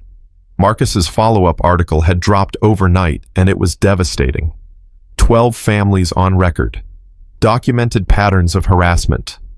Financial analysis showing Westfield had acquired nearly $2 million in property below market value through intimidation tactics. The story was going viral, but so was the backlash. Westfield held a press conference at 10 a.m., broadcast live. He stood in front of his company headquarters, flanked by lawyers radiating wounded dignity. "These accusations are completely false and defamatory," Westfield said smoothly. "I've spent 30 years building this company on integrity and fair dealing. To be accused of harassment and intimidation is not just wrong, it's personally devastating. Every property we've acquired was purchased through legitimate offers and voluntary sales. If some families felt pressured, I'm sorry, but that pressure came from their own financial situations, not from my company."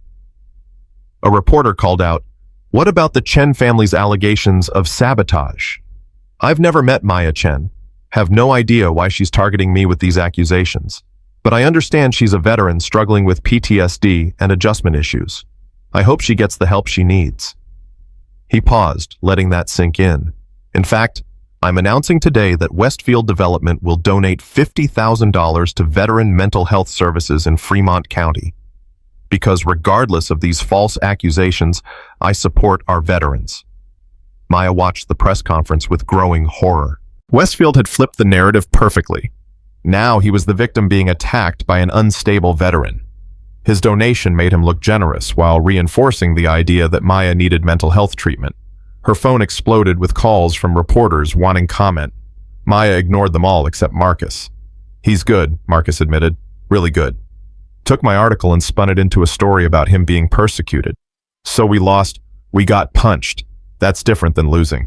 But Maya, I need to ask, are you okay? Because if you're not, if you're struggling, that's nothing to be ashamed of. A lot of veterans..." "I'm fine," Maya cut him off. "Stop treating me like I'm broken. I'm not. I'm asking if you're okay, which is what friends do." The word stopped her. Friends. When had that happened? When had the reporter become someone she trusted?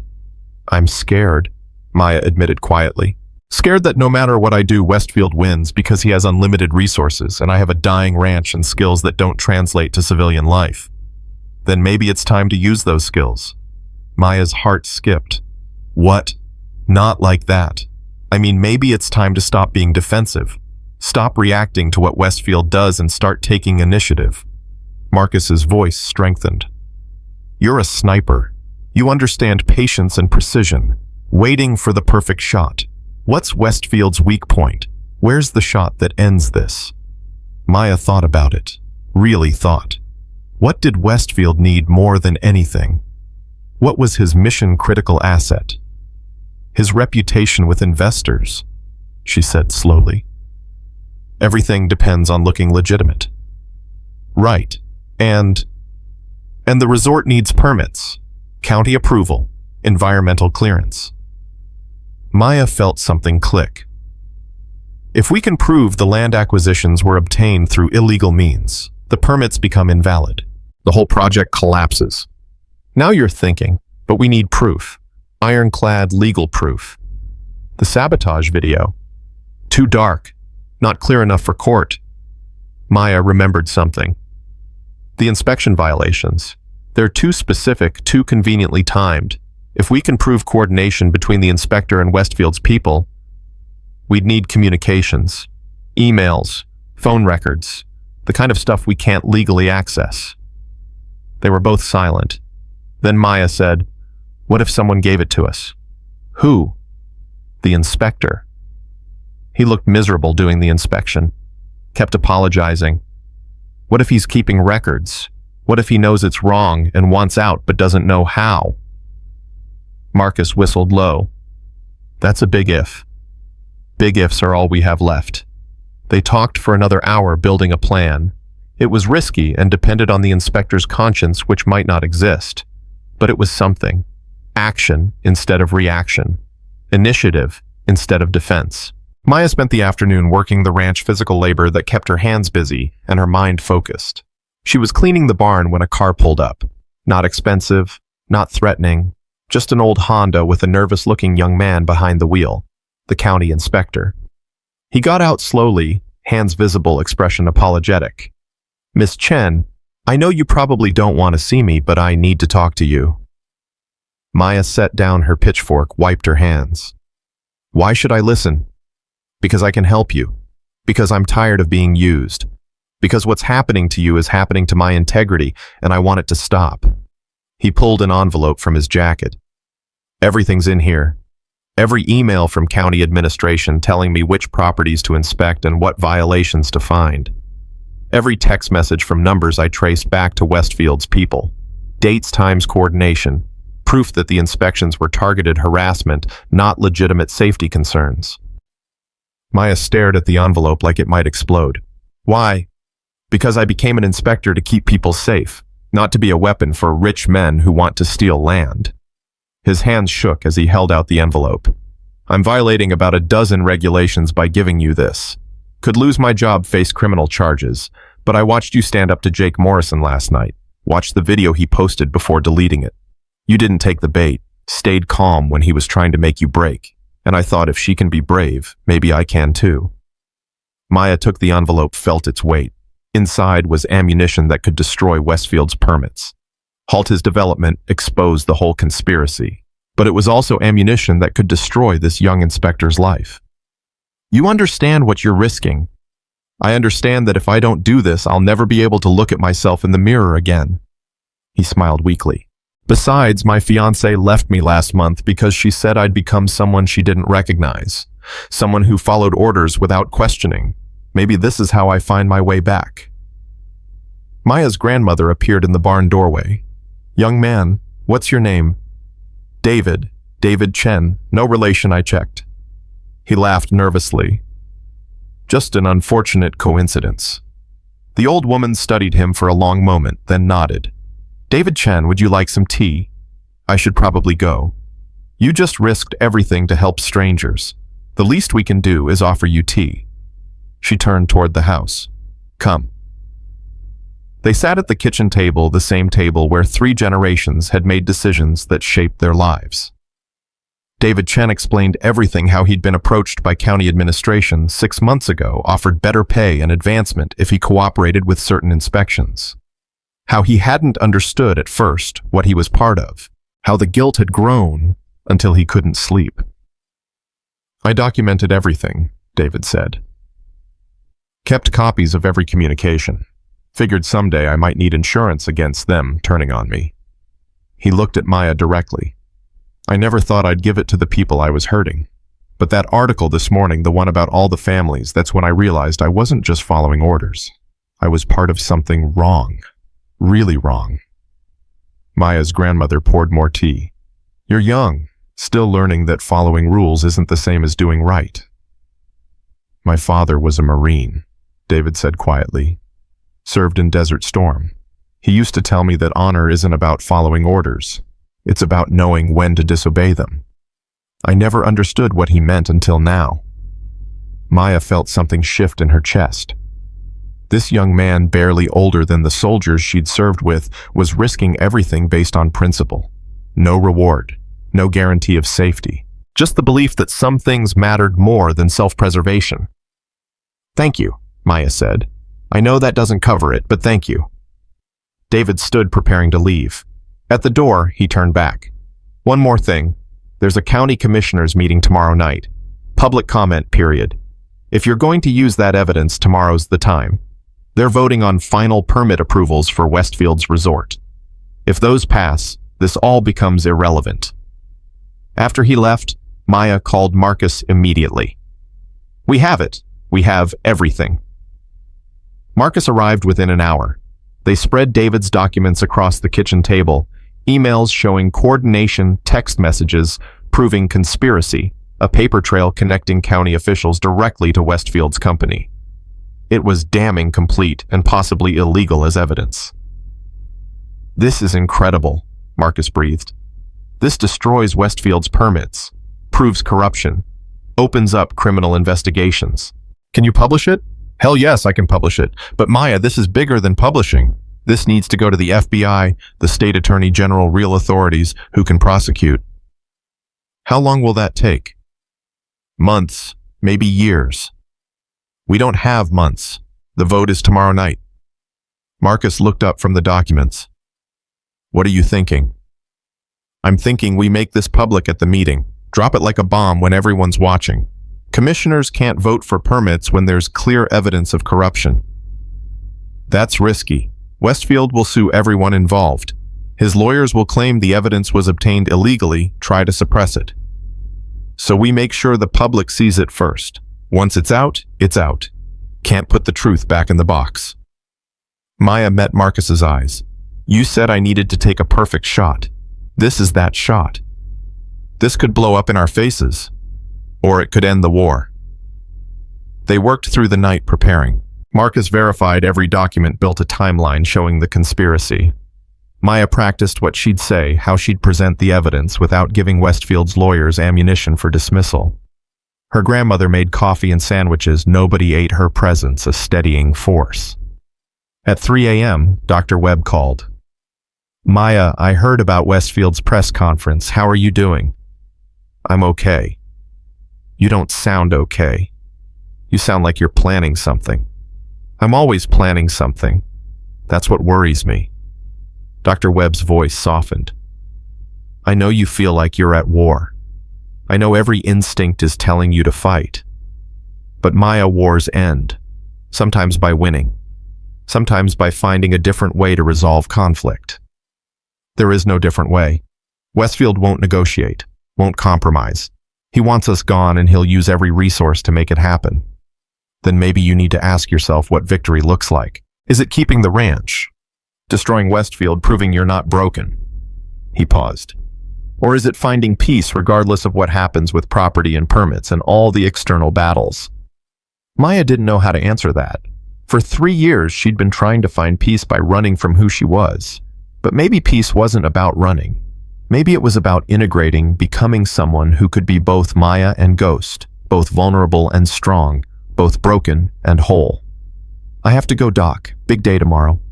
Maya, I'll call you after, I promise. She hung up and returned to preparing for the commissioners' meeting.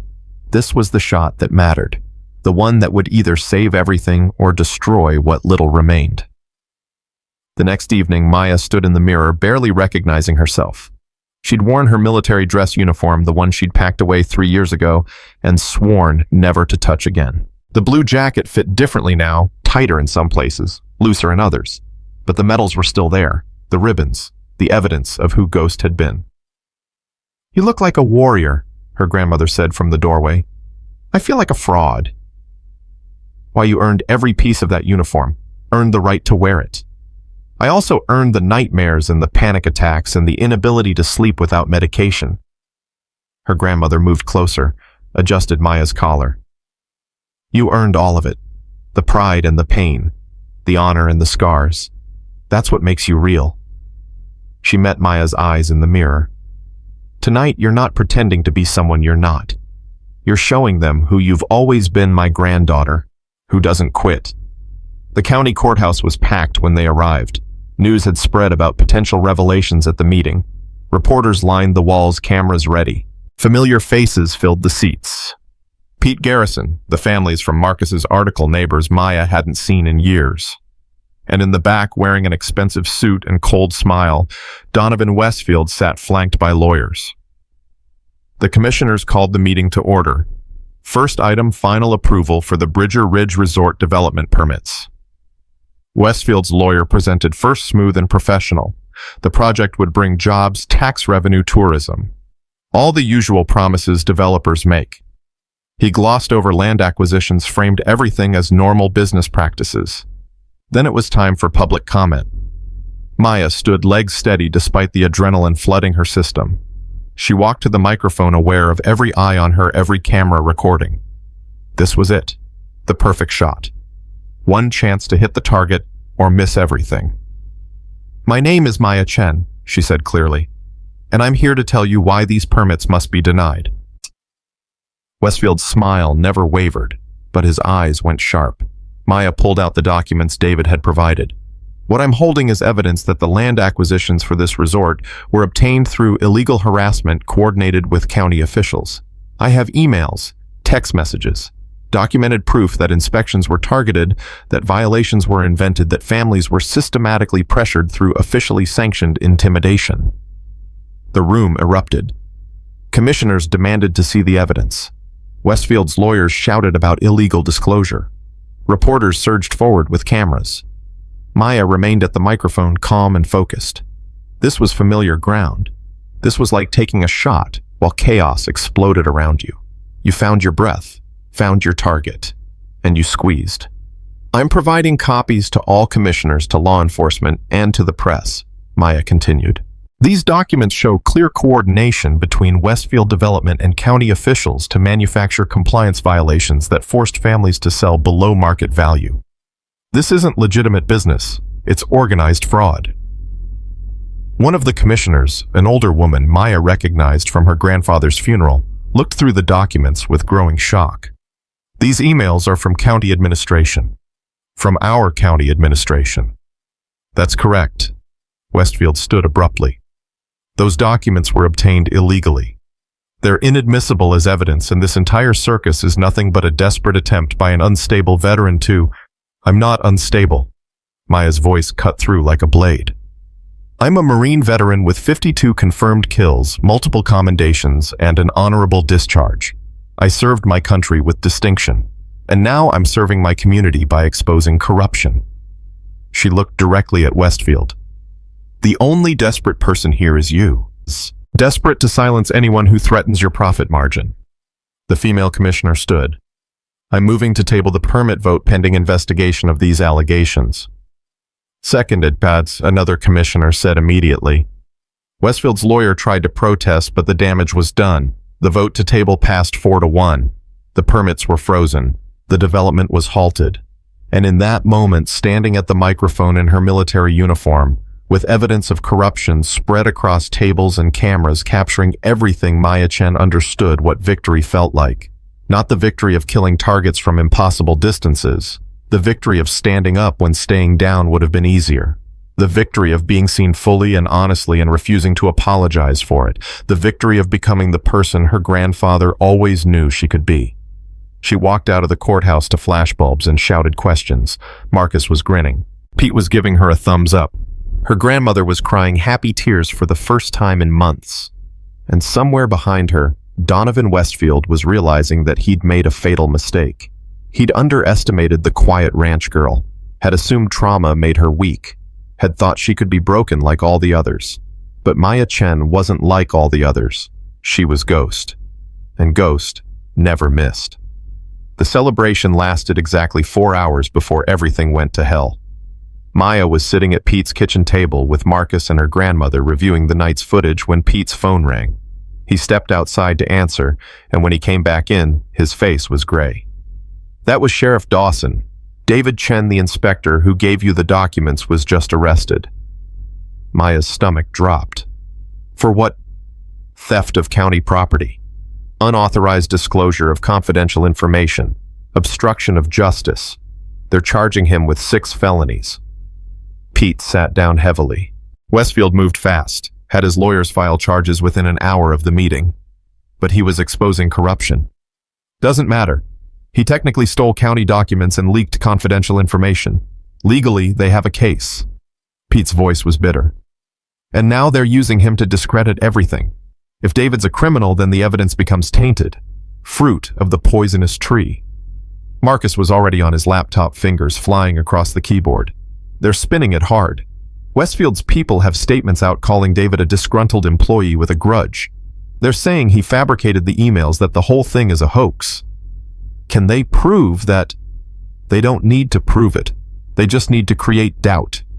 Marcus looked up, face tight with frustration. This is what they do. Can't attack the evidence directly, so they destroy the source. Make the messenger so toxic that the message gets ignored. Maya felt rage building the old familiar heat that used to precede missions. We can't let them do this. David risked everything. And now he's paying the price. Her grandmother's voice was quiet but firm. This is how power works, Maya. It punishes those who challenge it, not just to win, but to send a message, to make sure nobody else tries. So we just abandon him. We help him, but we do it smart. The old woman looked at each of them. Westfield made a mistake going after David so quickly. Makes him look vindictive. Proves he's scared. We use that. Pete nodded slowly. She's right. Every news outlet is going to cover this arrest. If we frame it correctly, David becomes a whistleblower being persecuted for doing the right thing. Public sympathy could force the DA to back off. I'll start making calls, Marcus said, already dialing. Get David a good lawyer. Start a legal defense fund. Turn this into a national story about corruption and retaliation. They worked through the night building a counter-narrative. By morning, David's arrest was headline news across Wyoming. Marcus's article painted him as a hero, not a criminal. Social media erupted with support. Within 12 hours, a defense fund had raised $40,000. But Maya couldn't shake the guilt. David was in jail because of her. Because she'd asked him to be brave when bravery came with consequences she couldn't protect him from. Dr. Webb called at dawn.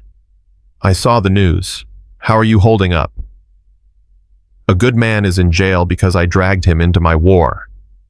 He chose to help you. That was his decision. Made easier because I needed help so badly I didn't think about what it would cost him.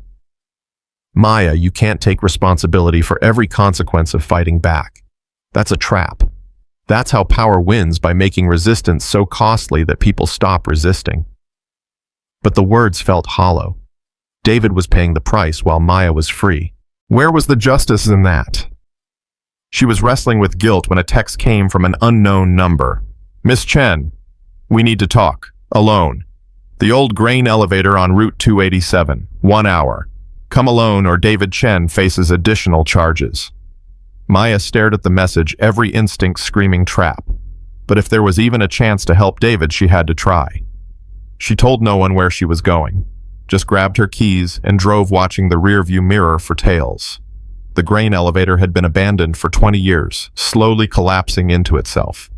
Perfect place for an ambush. Or a negotiation. Maya parked a quarter-mile away and approached on foot, moving with the tactical awareness she'd learned in Afghanistan. Cover to cover. Eyes scanning for threats. Hand near the knife she'd started carrying again. A black sedan sat near the elevator. One man leaning against it smoking a cigarette. Not Westfield. Not Clint Rhodes. Someone new. Maya emerged from cover, hands visible. You wanted to talk? The man was 50s military, bearing expensive suit, hiding what was probably expensive muscle. He smiled like a predator who'd spotted wounded prey. Maya Chen, Ghost, the legend herself. He crushed his cigarette under a polished shoe. I'm Robert Nash, head of security for Westfield Development. You mean head of intimidation? I prefer problem solver. And you, Miss Chen, have become quite a problem. Nash pulled out a tablet, showed her video footage. This is from last night, county courthouse. You making very serious allegations against my employer. Allegations backed by documented evidence. Evidence obtained illegally that's now being investigated as fraudulent. David Chen will be convicted. The permits will be approved. Your ranch will be acquired one way or another. Nash's smile never wavered. But Mr. Westfield is a reasonable man. He's willing to make this all go away. In exchange for what? Your silence. Your public retraction of all allegations. Your cooperation in selling the ranch at fair market value. He paused. And your agreement to never speak publicly about Westfield Development again. And if I refuse, then David Chen's charges multiply.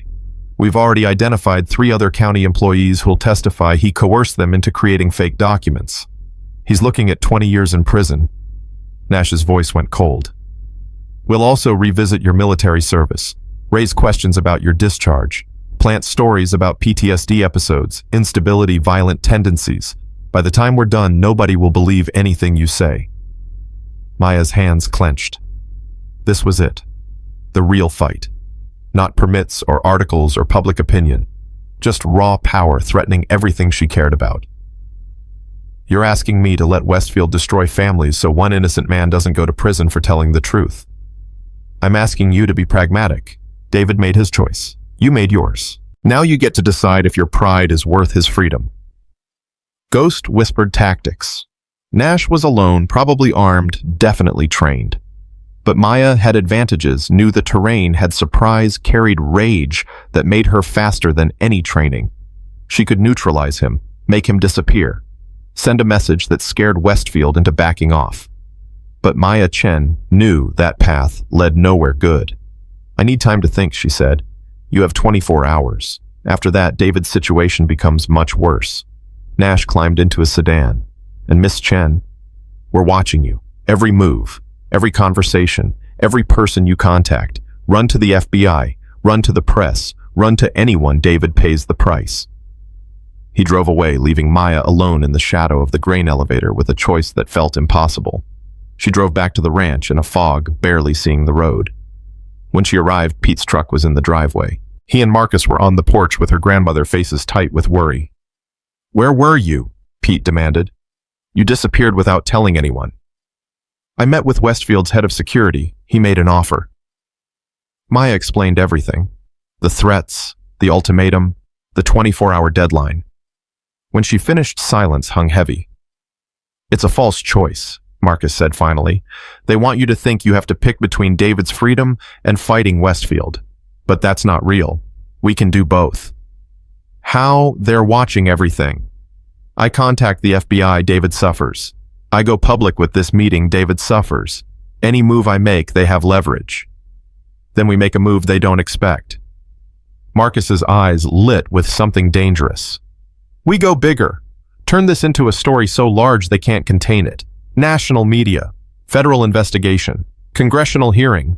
Make it too public for them to retaliate without proving everything we've said about them. That takes time we don't have. No, it takes one phone call. Marcus pulled out his laptop, opened a contact list. I've been sitting on this. Didn't want to use it unless absolutely necessary.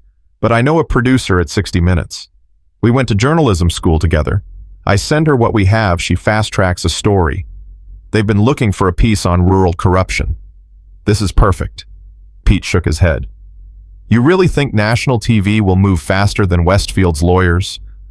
I think national TV will force the FBI to take action, force the state attorney general to investigate, create pressure that protects David better than silence ever could.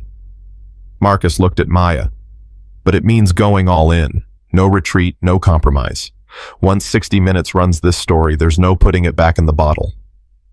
Maya felt the weight of the decision. She'd spent 3 years trying to disappear, trying to be small and quiet and safe. Now Marcus was asking her to become the opposite, visible, loud, unignorable. Her grandmother touched her hand. Your grandfather used to say that the difference between courage and foolishness is knowing which battles matter. This one matters. But what about David?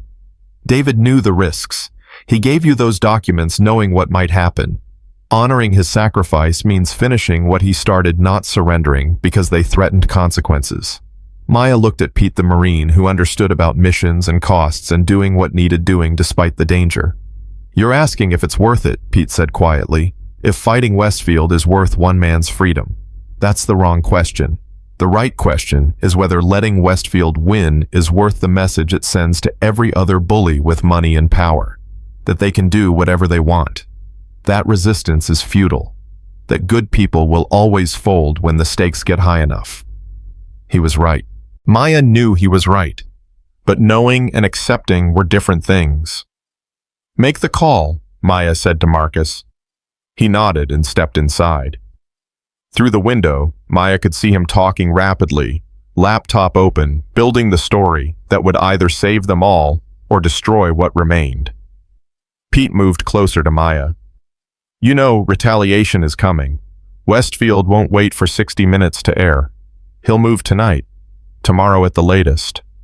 I know. You ready for that? Maya thought about the rifles in the workshop, about Ghost waiting in the shadows of who she'd become, about the line between protection and violence she'd been walking for 3 years. I'm ready for whatever comes. But she wasn't. Not really. The attack came at midnight. Maya was in the barn checking on the horses when she heard the trucks. 3 of them running without lights, moving fast up the ranch road. She killed the barn lights immediately, grabbed her phone, called 911. This is Maya Chen at the Chen Ranch on Route 287. Multiple vehicles approaching at high speed. I believe the line went dead, not disconnected. Cut. Maya's military training kicked in immediately. They jammed communications. Professional operation. This wasn't harassment anymore. This was something darker.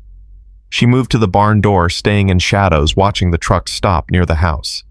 6 men climbed out, faces covered, carrying equipment she recognized immediately. Accelerant. Ignition devices. They weren't here to intimidate. They were here to burn her out. Ghost screamed tactics. She knew where her grandfather's rifles were. Knew she could take 3, maybe 4 before they located her position. Knew she could turn this parking lot into a kill zone. But Maya Chen knew that shooting civilians, even criminals, would destroy everything. Would prove every lie Westfield had told about her instability. Would send her to prison and gift-wrap victory to the people trying to destroy her family. So instead of fighting, she ran. Out the back of the barn, through the pasture, toward the rocky outcropping where she'd watched the sabotage a week ago. High ground. Cover. Place to hide until help arrived if help was coming. Behind her, fire bloomed. The barn. First flames eating dry wood like it was paper. Then the workshop. The storage shed. Methodical. Professional. Destroying infrastructure while avoiding the house where her grandmother slept. They weren't trying to kill, just ruin. Maya reached the rocks and pulled out her phone. No signal. The jammer was powerful, blocking everything. She was alone, watching her family's legacy burn, unable to call for help or fight back or do anything but witness. This was what helplessness felt like. This was what Westfield wanted her to understand. The fires burned for an hour. By the time the volunteer fire department arrived, called by neighbors who'd seen the glow, 3 buildings were gone. Destroyed completely. The men who'd started the fires had vanished. Maya came down from the rocks to find her grandmother standing in her nightgown, face illuminated by dying flames, crying silently. "I'm sorry," Maya whispered. "I'm so sorry. This isn't your fault." "It is. I pushed too hard. Fought when I should have compromised. And now we know what we're dealing with." Her grandmother turned eyes hard despite the tears. "This isn't about land anymore. This is about whether evil men can do whatever they want without consequences." Sheriff Dawson arrived with the fire trucks, took statements, examined the scene. His conclusion was grimly predictable. Electrical fire most likely, old wiring in old buildings. Tragedy, but not criminal. "I saw men," Maya said, 6 of them, carrying accelerant, systematic arson. "You saw shapes in the dark and assumed the worst. Understandable given your situation, but not evidence." Dawson's voice was sympathetic but firm. "I'll file a report. Insurance will investigate. But Maya, between you and me, maybe it's time to consider Westfield's offers before someone gets hurt." Someone already got hurt. David Chen is in jail for telling the truth. David Chen is in jail for stealing county property. And now your family's buildings are burned, and you've got no way to maintain this ranch. How long can you keep fighting? The question hung like smoke in the air. After everyone left, Maya and her grandmother stood in the wreckage. 3 generations of tools and memories and history reduced to ash and twisted metal. The financial loss was catastrophic. They had no insurance after the cancellation, no way to rebuild, no way to maintain operations. Westfield had won. No, not won, but he'd landed a devastating blow. Marcus arrived at dawn, face pale, when he saw the damage. "Jesus, Maya, are you okay?" "Define okay." The producer called back. 60 Minutes wants the story. "They're sending a crew next week to interview you, David, the families. This is happening. We're going national. Great. They can film us being evicted. You're not being evicted. We're fighting this. With what? Maya gestured at the ruins. We have no money, no buildings, no infrastructure. The ranch is dead, Marcus. Westfield killed it without firing a shot. He fired shots. He just used different weapons. Marcus moved closer. Listen to me. This is what they do. They hit you hard enough that you forget you're winning. The permits are frozen. David's defense fund is growing. Public opinion is turning. You're winning, Maya. This is just them punching back. Then their punch is working. Maya walked away before Marcus could argue, headed toward the house. Inside, everything was normal: kitchen, living room, her grandmother's bedroom. The fire had deliberately spared the residents. That was tactical. That was sending a message. We can destroy everything you've built, but we're letting you live in the ruins, so you remember. She was in her room, staring at walls that suddenly felt like a prison when Pete called. I heard about the fire. I'm so sorry. Everyone's sorry. Nobody can do anything. That's not true. I can do something. I'm hiring you. Maya's brain couldn't process the words. What? My range needs a head instructor. $60,000 a year plus housing. There's a cabin on the property. Not much, but it's yours if you want it. You and your grandmother both. Pete, I can't. Yes, you can. You're a trained sniper with teaching experience. You're exactly who I need. This isn't charity. This is me making a smart business decision. Tears burned Maya's eyes. Why? Because 3 years ago, when you came home broken and lost, I promised your grandfather's memory I'd look out for you, because you deserve support from people who see what you're really worth. And because Westfield thinks he can isolate you, cut off every option until selling is the only choice. I'm making sure that's not true. The ranch will still be yours. You'll just live somewhere else while we figure out next steps. This isn't surrender, Maya. This is regrouping. After he hung up, Maya sat in silence, processing. Pete was offering salvation, a way out that didn't require compromise or defeat. Her grandmother could live in safety. Maya could work using skills that actually translated to civilian life. They could walk away with dignity and tact. But walking away meant Westfield won. Meant every family he'd destroyed was destroyed for nothing. Meant David was in jail for exposing corruption that nobody stopped. Her grandmother appeared in the doorway. Pete called me too, made the same offer. What do you think? I think your grandfather would tell you that sometimes the smartest move is tactical retreat. Fall back, regroup, live to fight another day. And what do you think? The old woman was quiet for a long time. When she spoke, her voice carried the weight of 4 generations. I think that land was never what mattered most. What mattered was proving that Chen family doesn't break, doesn't surrender, doesn't let bullies win without a fight. She smiled sadly. We've fought. We've bled. We've lost buildings and money and peace. But we haven't broken. And if we take Pete's offer, we're still not broken. We're just choosing a different battlefield. Maya understood. The ranch was one fight, but the war against people like Westfield was bigger than property lines. Okay, Maya said. We take Pete's offer, move to the cabin. But we don't stop fighting. We see the 60-minute story through. We make sure David's sacrifice meant something. We finish this. Agreed. They spent the day packing essentials, moving what could be saved from the wreckage. Neighbors appeared without being asked, helping load trucks, offering storage, providing the kind of support that came when community finally woke up to what was happening. By evening, they were moved into Pete's cabin, small but clean, with windows overlooking the shooting range where this whole thing had started. Maya stood on the porch, watching sunset paint the Wyoming sky in shades of gold and red, and felt something unexpected. Not defeat, not surrender. Relief. The weight of maintaining the ranch, of carrying her grandfather's legacy, of being responsible for generations of history, it had been crushing her without her realizing.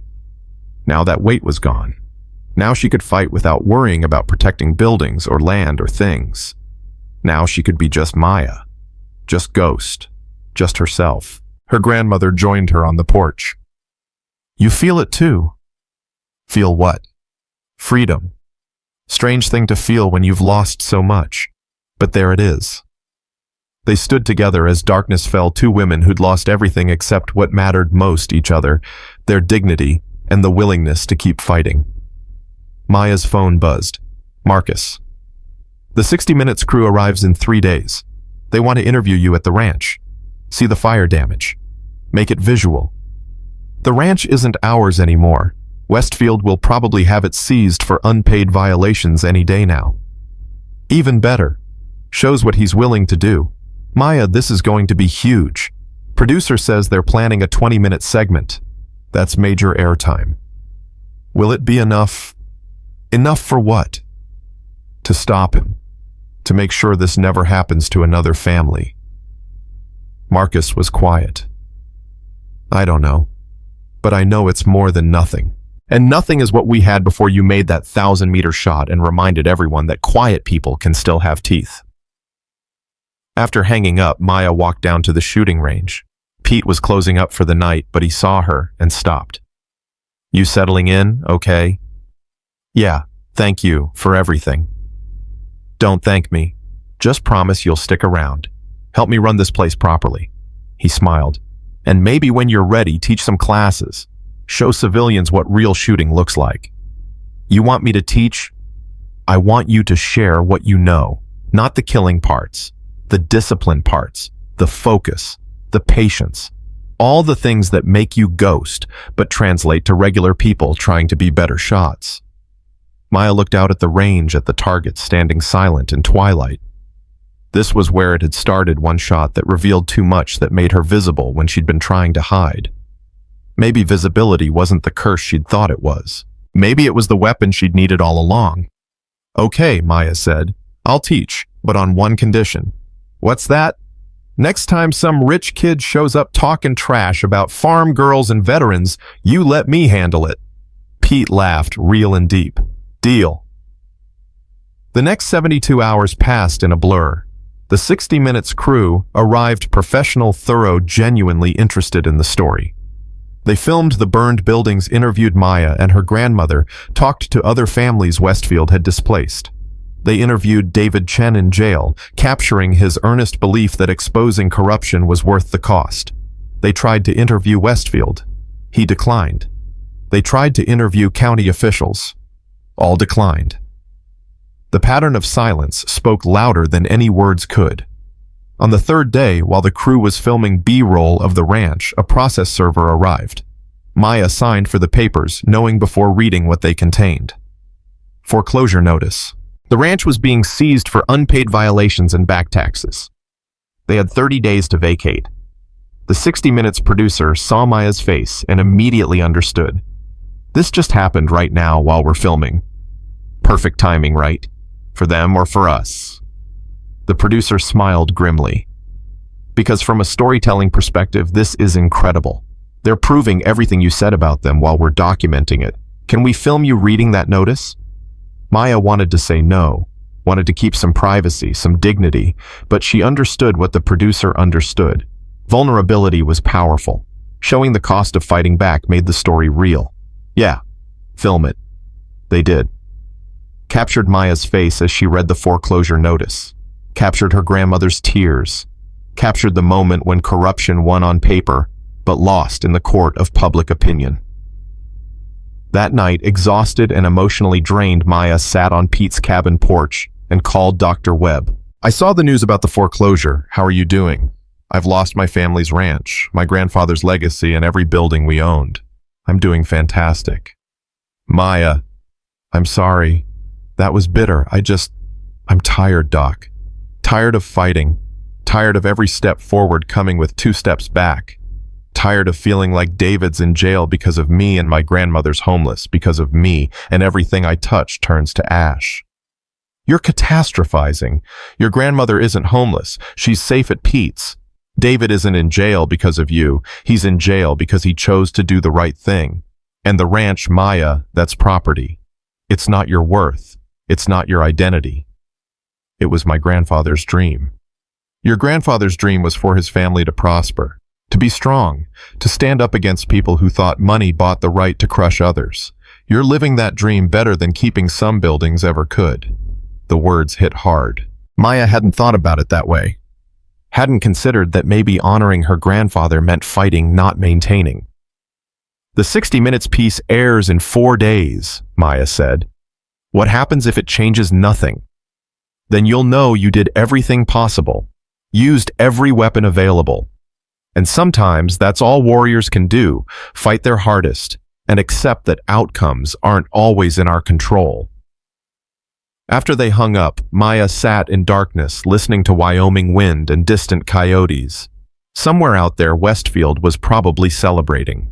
Probably thought the foreclosure ended everything. He was wrong. The foreclosure was just the beginning of what came next.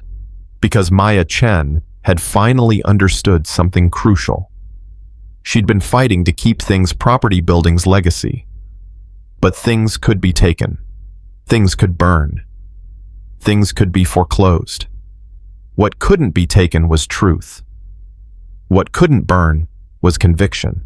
What couldn't be foreclosed was the decision to stand up and say no when powerful people expected compliance. Westfield had won the battle for the ranch, but the war that was just getting started. And Ghost never lost a war. The 60 Minutes segment aired on a Sunday night, and by Monday morning the FBI had opened an investigation. Maya watched it happen from Pete's cabin phone exploding with messages from reporters, lawyers, advocacy groups, and people she'd never met who wanted to help. The story had done exactly what Marcus promised, made the situation too public, too documented, too explosive for authorities to ignore. But recognition came with a price Maya hadn't anticipated. She woke Tuesday to find 3 news vans parked outside Pete's range reporters, camping out waiting for interviews. Her face was everywhere, social media, news websites, even international coverage. The quiet ranch girl who'd tried to disappear had become a symbol. The woman who fought back against corporate greed. Veteran exposes rural corruption. Ghost returns, Marine sniper takes on developer. That last headline made Maya's stomach turn. Someone had dug up her military records, found her call sign, published details about missions she'd spent 3 years trying to forget. Her kill count was public knowledge now. Photos of her in uniform circulated online. People were calling her a hero. Others were calling her a trained killer who'd threatened innocent businessmen. The division was sharp and ugly. Dr. Webb called before Maya could even finish her coffee. "Don't read the comments. Too late."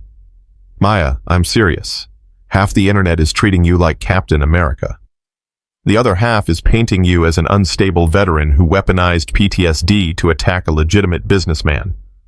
None of it is real. None of it knows you. But it defines me now. Every search of my name pulls up Ghost. Every article mentions the kills. I tried for 3 years to escape that identity, and now it's the only thing people see." "Then maybe you need to stop trying to escape it. Maybe you need to integrate it. Own it. Decide what Ghost means on your terms, not theirs." Maya didn't know how to do that. Didn't know how to be both the woman who wanted peace and the weapon she'd been trained to become.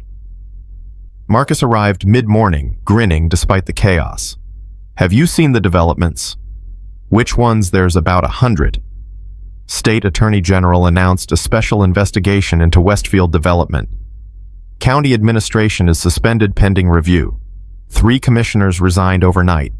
And the best part," Marcus pulled up his phone, showed her a news alert. "Morrison Construction just pulled out of the resort deal. Cited ethical concerns about business practices." Maya felt something crack in her chest. Not quite hope, but close. Jake's father abandoned Westfield. Jake's father is a businessman. He sees the writing on the wall. Staying partnered with Westfield now is toxic. He's cutting losses and running. Marcus's smile widened. Without Morrison Construction, the resort can't be built, even if permits eventually get approved. The whole project is dead. What about David? DA dropped 4 of the 6 charges this morning. Says they're reviewing the remaining ones. With the FBI investigation and public pressure, I'd bet the rest get dropped within a week. Marcus sat down, face suddenly serious. Maya, you won. Westfield's reputation is destroyed. His investors are fleeing. His permits are frozen indefinitely. His project is dead. You actually won. But it didn't feel like winning. It felt like surviving, like crawling through broken glass to reach a finish line that kept moving. "The ranch is still foreclosed," Maya said quietly. "For now. But I've been talking to the legal team from the ACLU. They think the foreclosure was retaliatory and illegal. They want to challenge it, get the property returned to you. That could take years. Probably. But Maya, you're 29 years old, you have years, and in the meantime you have this place, you have work, you have your grandmother safe. You have everything that actually matters." Maya wanted to believe him, wanted to accept that losing property but keeping dignity was victory enough. But something hollow ached in her chest, where certainty used to live. Her phone rang. Unknown number. She almost didn't answer. "Miss Chen, this is Agent Sarah Reeves, FBI. I'm leading the investigation into Westfield Development. I'd like to ask you some questions."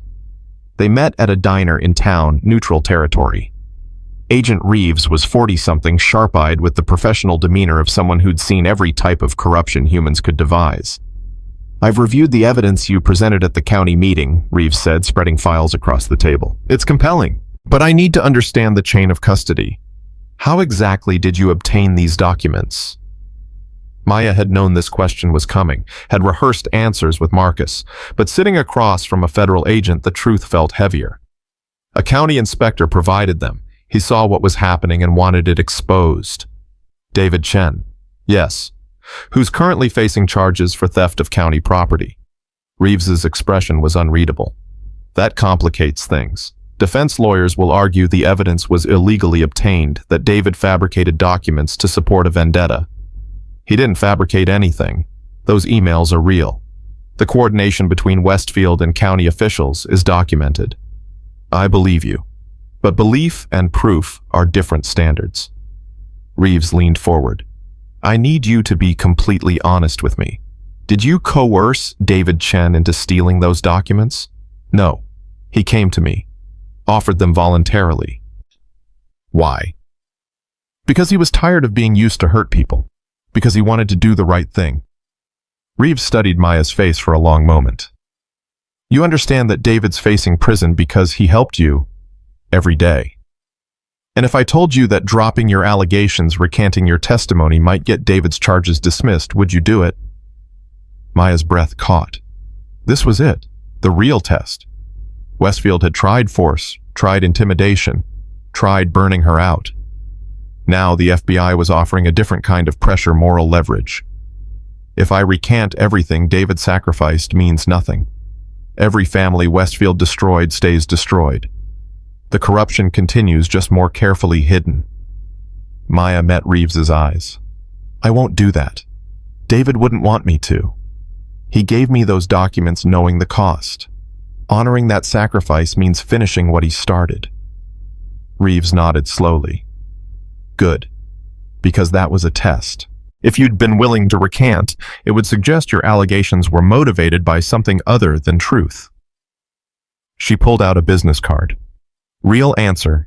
David's charges are getting dropped regardless. We have enough independent evidence that his documents, while improperly obtained, pointed us toward legitimate crimes. He'll be fine. Maya felt tears burn suddenly. Why didn't you lead with that? Because I needed to know what kind of person you are. Needed to see if you'd sacrifice someone else to protect yourself. You didn't. That tells me your testimony is reliable. They talked for 2 more hours. Maya provided every detail, the sabotage, the fires, the threats from Nash, the systematic harassment. Reeves recorded everything, asked sharp questions, built a case that felt solid and real. This is going to take time, Reeves warned. Federal investigations move slowly. Westfield has expensive lawyers who will fight every subpoena, every deposition, every piece of evidence. You need to be patient. How long? Year, maybe 2 before charges are filed. Another year for trial. You're looking at 3 years minimum before any resolution. 3 years. Maya had already spent 3 years trying to heal from the last war. Now she was staring down 3 more, fighting a different kind of battle. I can do 3 years, Maya said. Can you? Because the defense will come after you hard. They'll subpoena your military records, your medical files, your therapy sessions. They'll paint you as unstable, vengeful, unreliable. Every mistake you've ever made will be public. Every moment of weakness will be weaponized. Maya thought about Ghost, about the woman she'd been overseas, cold, precise, lethal. About the woman she'd tried to become stateside, broken, hidden, ashamed. About the woman she was now some integration of both, still figuring out what that meant. Let them come, Maya said quietly. I've got nothing left to hide. Reeves smiled grimly. Then you might actually survive this. After the FBI meeting, Maya drove to the county jail.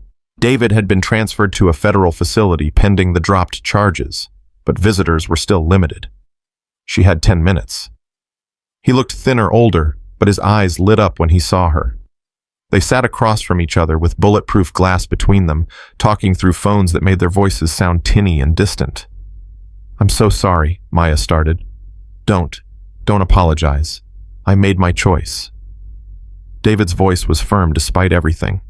I spent my whole career following orders, doing what I was told, never questioning. Then I met you and saw what real courage looked like. You showed me it's possible to stand up even when standing up costs everything.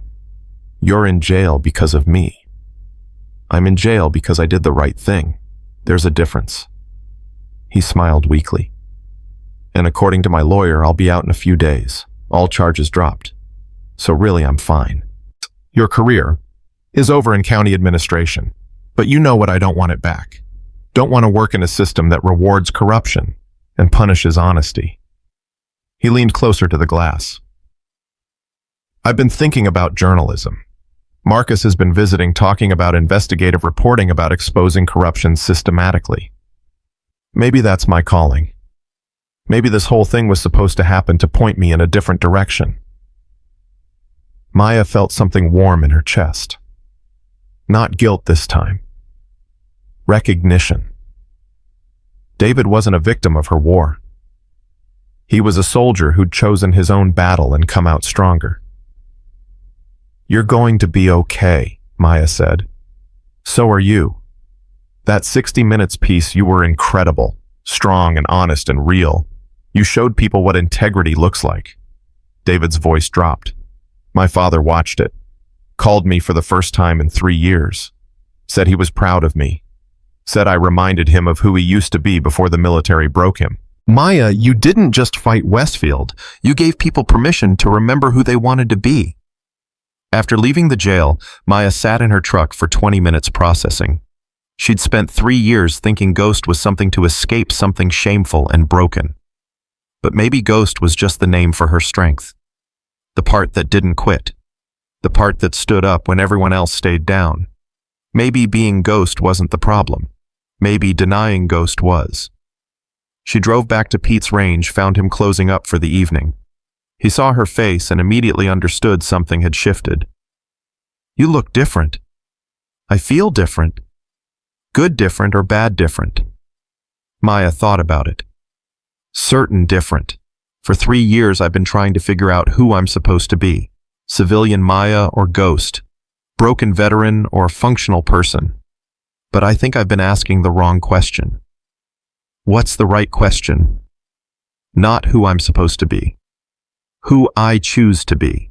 Maya looked at the shooting range, at the targets standing silent in twilight. I'm both. Always will be. Combat veteran and ranch girl. Sniper and teacher. Broken and whole. All of it together. Pete nodded slowly. Your grandfather would be proud. He always said the strongest people were the ones who integrated their contradictions instead of trying to resolve them. He was a smart man.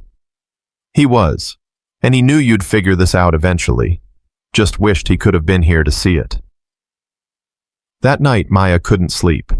Not from nightmares this time. From energy. From the feeling that something was ending and something else beginning. She walked down to the range at midnight, stood at lane 7 where this whole thing started.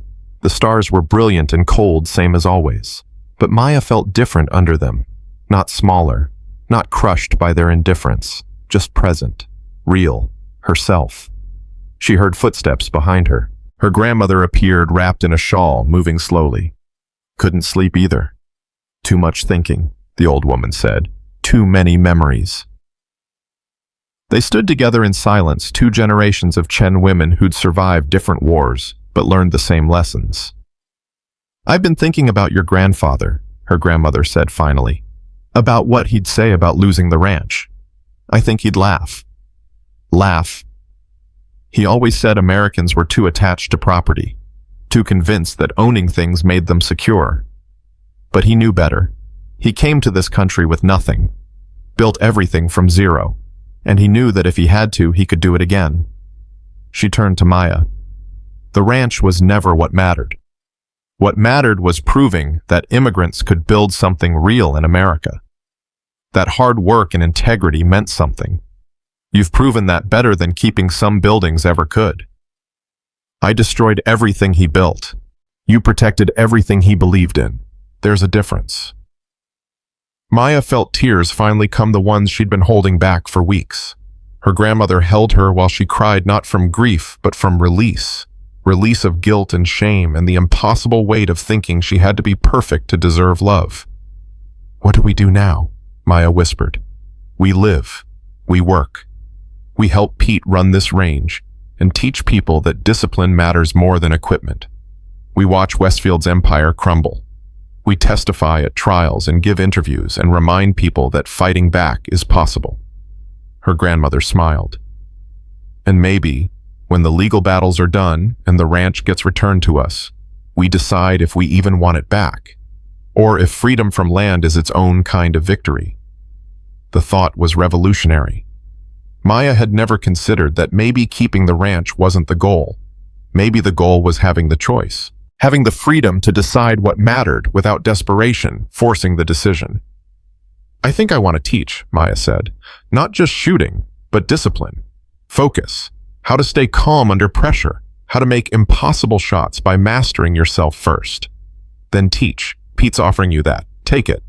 "What about you?" Her grandmother laughed, surprising and genuine. "I'm 76 years old. I've spent 50 years maintaining a ranch that needed constant work. You know what I want? I want to garden without worrying about irrigation systems. I want to read books without interruption. I want to watch my granddaughter become the woman I always knew she could be." She squeezed Maya's hand. "I want peace. Real peace. Not the kind that comes from hiding, but the kind that comes from finishing the fight." 2 weeks later, David was released. The charges were dropped completely, his record expunged. Marcus threw a party at his apartment, small, just the core group who'd fought together. David, Pete, Maya, and her grandmother Marcus and Agent Reeves, who showed up off duty with a bottle of wine and a smile.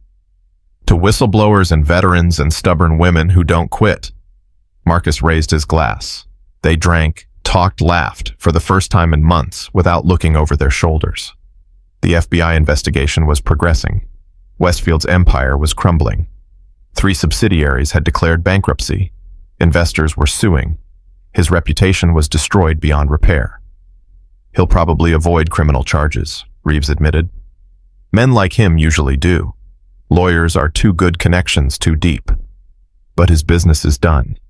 He'll never operate in Wyoming again." And the precedent we're setting, other counties are reviewing their own development deals. Other families are coming forward. You started something bigger than just your ranch. Maya absorbed that, tried to feel victorious. Mostly she felt tired. Good tired, like after a long mission.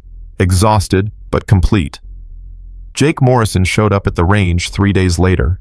Maya was teaching a class, Introduction to Long-Distance Shooting, when she saw his truck pull up. Her first instinct was defensive, but then she saw his face. No arrogance, no anger, just exhaustion, and something that might have been shame. She finished the class, sent her students to practice, then walked over to where Jake waited by his truck. "I'm not here to cause problems," he said immediately. "Then why are you here?" "To apologize. For the video. For trying to provoke you. For being Westfield's puppet." He looked at the ground. "My father sat me down after Morrison Construction pulled out. Told me everything. How Westfield had been using us. How my harassment of you was part of a larger strategy. How I'd become exactly the kind of entitled asshole I always said I'd never be." "Okay? That's it, just okay?" Maya shrugged. "What do you want me to say? That I forgive you? I don't. You tried to destroy my reputation, provoke me into violence, and help a corrupt developer steal my family's land. That's not something I forgive easily. I understand. But I don't need to hate you either. You were a kid being manipulated by someone more powerful and experienced. You made bad choices. Now you get to live with them and decide who you want to be going forward. Maya's voice softened slightly. That's all any of us get the chance to choose better next time. Jake nodded slowly. I'm going back to school. Different major. Journalism, actually. Marcus has been talking to me about investigative reporting. I figure maybe I can use my family's connections to expose the kind of corruption I helped enable. That's good. It doesn't fix what I did. No, but it's better than doing nothing. Maya extended her hand. Good luck, Jake. He shook it, surprised. You're not what I expected. Nobody ever is. A month later, Maya was teaching advanced rifle techniques when a familiar black sedan pulled into the range. Robert Nash stepped out, same expensive suit, same predator smile. Maya's students immediately sensed the tension. She held up a hand. Keep practicing. I'll be right back. She met Nash in the parking lot, far from any students who might get caught in whatever this was. Miss Chen, or should I call you Ghost? You should call me Maya and then leave. I'm here with a message from Mr. Westfield. Nash pulled out an envelope. He's willing to settle. Drop the FBI cooperation stop, giving interviews, sign an NDA. In exchange, he'll return your ranch pay for all rebuilding costs and provide $1 million compensation. Maya took the envelope, opened it, read the offer. It was real, legally binding. More money than she'd see in a lifetime of teaching. He's that desperate. He's that smart. The FBI investigation is going to drag on for years. His business is already destroyed, but if he can close this chapter, show good faith, maybe he rebuilds somewhere else. Starts over. Nash's smile widened. And you get everything you fought for. Ranch returned, family secure, financial freedom. All you have to do is stop fighting. Maya looked at the check. $1 million. Money that could rebuild the ranch pay for her grandmother's care fund. David's journalism career support other families Westfield had destroyed. Money that came with silence. She tore the check in half, then in quarters, then into pieces too small to tape back together. Tell Westfield he already lost. He lost the moment he thought I was someone who could be bought. Maya let the pieces fall like snow. I don't want his money. I don't want his ranch. I want every family he's destroyed to see him held accountable. I want every other developer thinking about using his tactics to see what happens when you push too hard. I want the precedent that says power doesn't always win. Nash's smile faded. You're making a mistake. I'm making a choice. There's a difference. He drove away and Maya stood in the parking lot, hands shaking slightly but heart steady. She'd just refused more money than she'd ever have again. Refused the things she'd fought for. But it felt right. Felt like the kind of choice Ghost would make, tactical, strategic thinking, beyond immediate gratification to long-term victory. Her grandmother appeared at her elbow. I saw what you did. Think I'm crazy. I think you're exactly who your grandfather raised you to be. The old woman smiled. And I think that check would have been the first payment in a lifetime of smaller and smaller compromises. You made the right call. We're still broke and homeless. We have Pete's cabin and honest work. That's more than most people have. And we have our integrity, which is more than Westfield can say. 6 months later, the FBI filed charges. Conspiracy to commit fraud, bribery of public officials, witness, intimidation, arson. Westfield was arrested at his office. Perp walked in front of cameras, looking decades older than the confident businessman who'd first shown up at the Chen Ranch. Maya watched the news coverage from Pete's cabin, feeling nothing that resembled satisfaction, just completion. The thing that needed doing was done. The fight that needed fighting was fought. David called ecstatic. We did it, actually did it. The trial still has to happen. He could be acquitted. He won't be. Reeves says the evidence is airtight, and even if somehow he walks, his reputation is destroyed. His business is gone. Justice comes in different forms. After hanging up, Maya walked down to the range. Evening was falling, painting Wyoming sky in shades of purple and gold. She'd been teaching full-time for 6 months, now had 30 regular students, and was developing a reputation as one of the best shooting instructors in the state. Pete joined her, watching the sunset. "You hear the news about the ranch?" "What news, cha? County's dropping the foreclosure. The violations were all part of the conspiracy, so they're invalid. Properties being returned to you and your grandmother. Full ownership restored."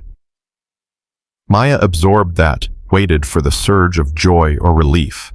Instead, she felt calm, settled. "I don't think we're going to move back," she said quietly. "No. The cabin's enough. The work here is enough. I don't need 200 acres to prove something anymore." Maya glanced at Pete. "But I've been thinking, what if we turned the ranch into something different? A training center, maybe. Teach veterans transitioning to civilian life.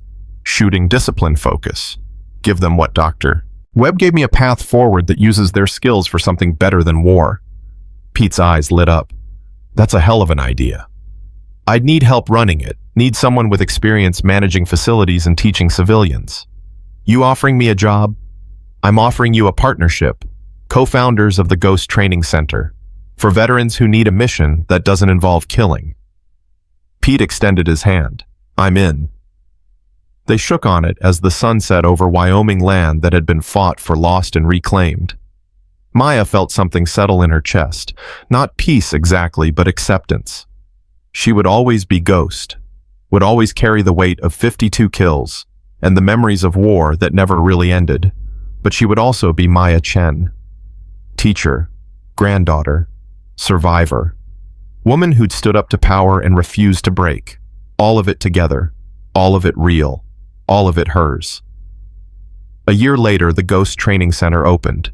20 veterans in the first cohort, all struggling with the same transition Maya had fought.